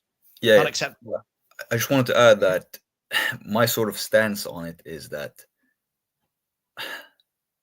as our whole situation as a club, our whole situation as a club is all revolves around Levy, Levy and Enoch and the club culture they've set in. Everything they've sort of built around the club as a structure, I think it's down to them. And when you look at the world class manager we've had at the club, the managers that maybe haven't been world class but have done phenomenal jobs by getting just unprecedented levels of performances out of players, you look at them and think these players aren't supposed to be this good, Redknapp, Poch, the miracles they performed in that sense. Look at them and sort of what they were instructed to do at the club. They respected Levy's want, and ultimately that was Champions League football. That was for most of the years what he aspired to, for us as a club to be consistently in. Not to be consistent trophy winners. That's never been sort of uttered from his mouth. It's never been said. What he, obviously, we've all come to realize this sooner or later, is that the Champions League has been the most important factor for him, and managers, they haven't been able to prioritize a certain competition because that would have eventually cost them their job, They haven't been able to have that freedom. I think Ange is the most not privileged, but sort of lucky manager in sort of we've had for the last decades, because the freedom he's been given. I agree on that. No other manager has survived being this bad in the league. And that is where I'm so confused by Levy. No other manager's done this bad in the league. It's madness. Yeah. And my backing of Ange isn't rooted in the fact that I think he's brilliant in his man management and all of the things he can be good at. It's not that. What it's down to is that he had the chance that not many managers have had at the club to actually go all out for a competition that eventually would have gotten us the same thing as ending in the top 5 would. He put all of his eyes on that, and at the start of the season, if I asked you, Savva, where did you expect us to finish after seeing this the summer window that we? I had? said expect us to finish 7th. I expect us to finish 7th. So that's what does that get you right now? Conference League football, I think. Sure, I understand that, but at the end of the day, I predicted 7th too. So I predicted 7th too. So it's not even. What my point is that he, whether we like it or not, he exceeded our expectations at the start of the season. He did. Not in terms of actual wins, win ratio, etc. But in what he got. We have Champions League football now. That's the equivalent of us finishing. I understand that, but if I have to watch Champions League football, if I have to lose 26 games in a calendar year, mate, it's not worth it. Like, it's not worth it. It's fine for the club. I think Alex, everybody. I really do need to. I really do need to wrap up, because otherwise my wife is going to divorce me. And I just want to end it on this then. Go on. One more thing. Go on. Would have you been, because we talk about progress in the league, would have you been Eugene if he finished 4th this year without trophies, and you saw actual balance, structure in his team, and we finished 4th? You would have, because I'd see a pathway moving forward. At the moment, I watch Tottenham, and I don't know what we are anymore. I'm embarrassed when I watch Tottenham play. Everyone's having 20+ shots on our goal, and it's like they don't train midweek. Alex, that for me is really embarrassing. Yeah, and if you ask many teams this season, surprisingly, you could have many teams in the league. Which sort of best performance against which team have you had your best performance against this? And I think many teams will say Tottenham. Embarrassingly, they will say they've had their best, because they have 20 shots a game. Just to end it. My issue with it is that you say you would have seen progress, because 5th, 4th. Okay, we don't win a trophy, but you can actually see progression. Sure. For me, we saw that on the pitch. It was beautiful. We all felt proud over the club, but sort of didn't guarantee, actual success. And what clubs respect one for, as much as we can deny it or not, clubs respect you for what you actually lift, for what you actually win, for what actually gets written in history. Alex, that's not all true. The number of fans that are laughing at us because we finished 17th is there's not the respect you think there is there. There's not the respect. Of course, but I think the laughing stock right now out of the Big Six is Arsenal, because they've gone 4 years longer than any other club in the Big Six without winning a trophy. Okay, let me ask you a question. For 3 years in a row, but let me ask you a question. Who's in a better position right now, Tottenham or Arsenal as a club? In terms of attraction, Arsenal are better. In terms of everything. Yeah, of course. But Arsenal. My point isn't we can attract better players or not. It's about that wasn't my point. That's not what I said, Alex. That's not what I said. It's not what I said. Yeah. As a club, they've got a much better squad than us, right? They've got a brilliant. They've got a much better squad than us. Huh? I just think Arsenal have gotten water over their heads, and they've tried to be at the top right away. And sort of similarly to Poch, they've diminished the cups. They've diminished the league cups and said, all our eyes are just on the league. They're on the league, and look where that. But this is what football fans say. Whenever a team gets knocked out of a cup, it's they've diminished the cups. They bottled it. Look, right now, if I was to offer you, be serious, forget that there are rivals. Yeah. Right now, if I was to say you got Arsenal's squad, Arsenal's director of football, and Arsenal's owner, they're second in the league. They got to the semi-finals of the Champions League. Who is best placed to kick forward and do something next season? Is it Spurs or is it Arsenal? Win a league, win a cup. Arsenal are closer than everything. They are. But right. So we can laugh at them right now. Let's see next season when Ange's in the Champions League and not playing poor teams. I left them because I hate them, but I get it. Sure, but let's see if we're laughing next season. This is why. Look, I do need to go. I really need to go. My eyes are going square. This conversation another day. Yeah. I'll get your number from Stel. And I'll add you to the group. Listen, Savva is living to hate. Tom, I mean, you couldn't even get Savva spelt correctly. You only had to put one more V in there, my man. You done so well. Tom. You nearly spelt all those words right. Thank you very much, everybody.